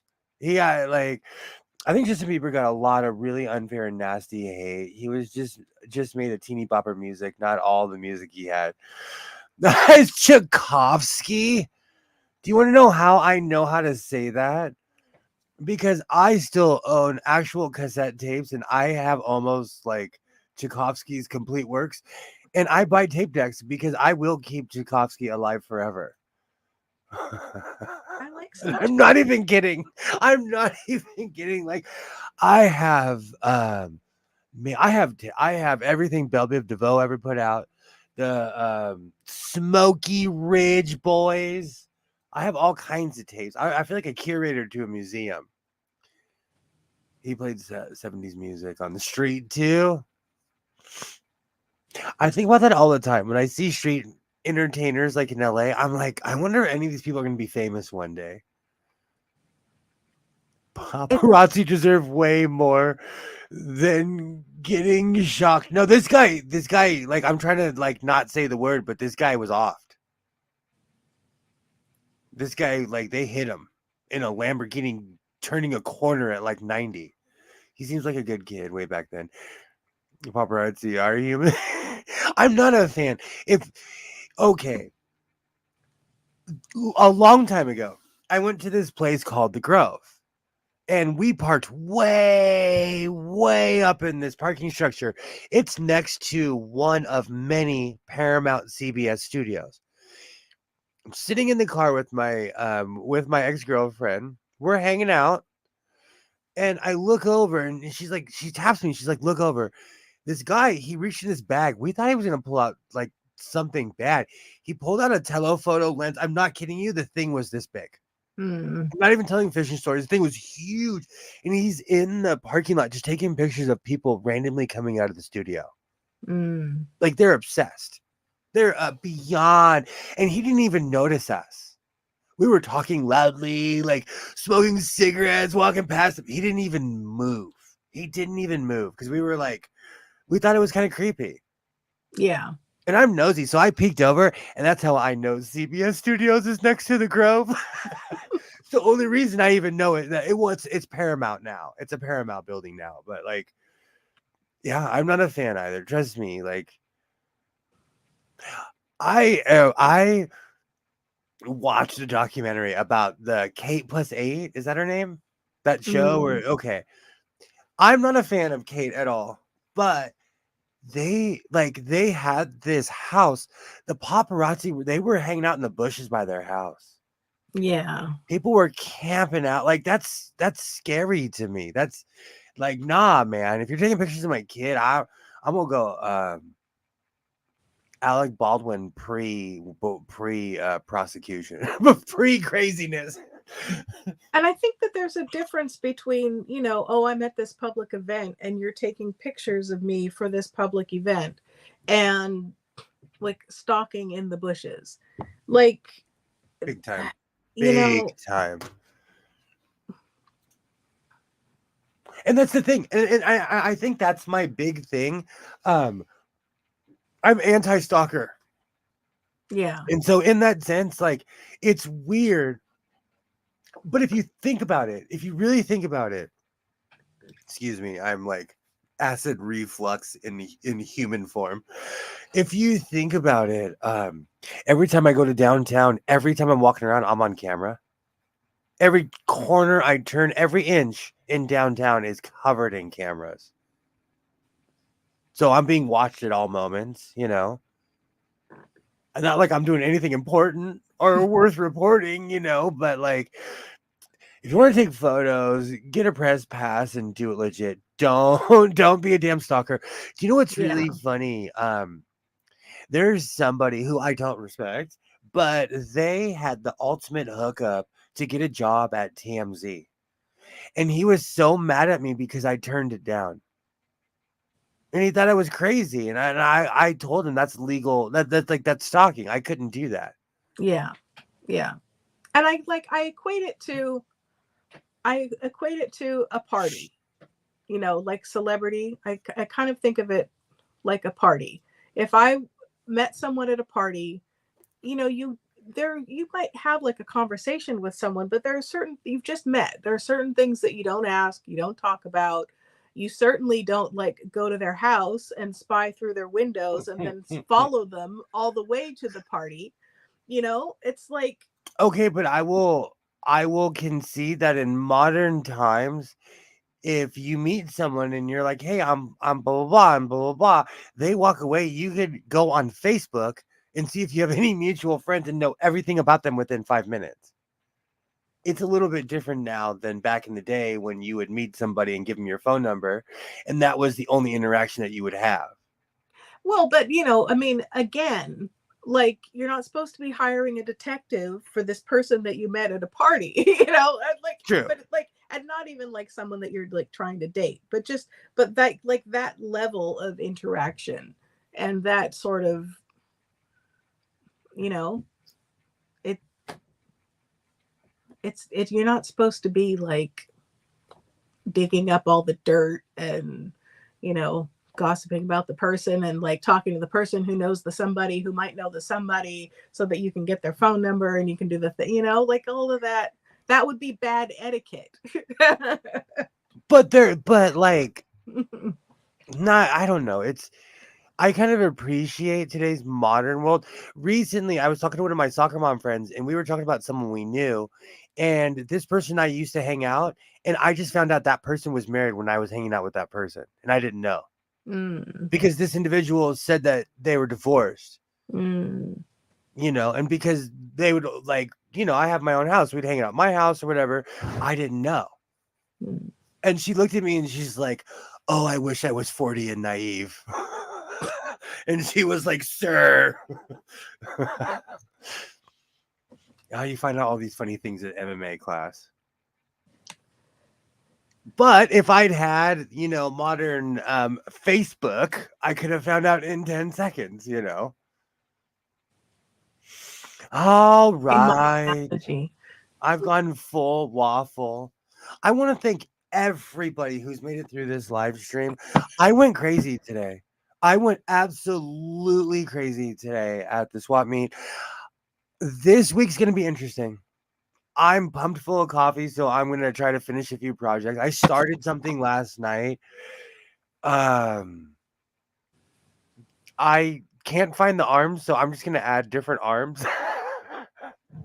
There was a project when I don't know if I was first just scared of my surgery. I don't know what it was, but I couldn't line up this one shirt, and it just kind of fell by the wayside. That was that one shirt where everybody was asking the next day, "Did you finish the shirt?" I didn't. I finished it last night, but I can't find the arms now, so I'm gonna add black arms to it. That's not necessarily a bad thing. Alibaba, you remind me of that movie, Big Fish. That's like, and still that like my dad was Big Fish because he'd tell all these stories, and I'm like, yeah, whatever. And at his funeral, there was 500 people at his funeral. And I remember turning around and having that moment. Even my cousin's wife walked up to me. She's like, "Dude, this is like Big Fish." Because you could like all the stories he had told, you turn around and you could see some of the people that were, and I'm like, I didn't know you were real. I didn't know you actually. I heard a story about you a gajillion times, So you remind me of that. I was like my favorite movie. I absolutely love Big Fish. You should. I'm gonna watch that later. I need something to I need to cry. And it's funny. On Rashawn's stream, they were playing all these songs, and they played the Whitney Houston "Waiting to Exhale" song, and I'm like, oh, I forgot about this song. This song is so deep. All right. Well, I'll be back at it on Monday. I hope everybody has a great rest of their weekend. Thank you so much for joining me. Joy, Alibaba, Rashawn, Kilroy, Liz, everybody, Pam, Butterfly, everybody who joined the stream. Thank you so much. I'll be back at it on Monday. I hope everybody has a great Sunday. Until then, thank you so much, Joy. Like I always say, reinforce your seams, be yourself, and I will definitely see you next time. Bye. See you Monday.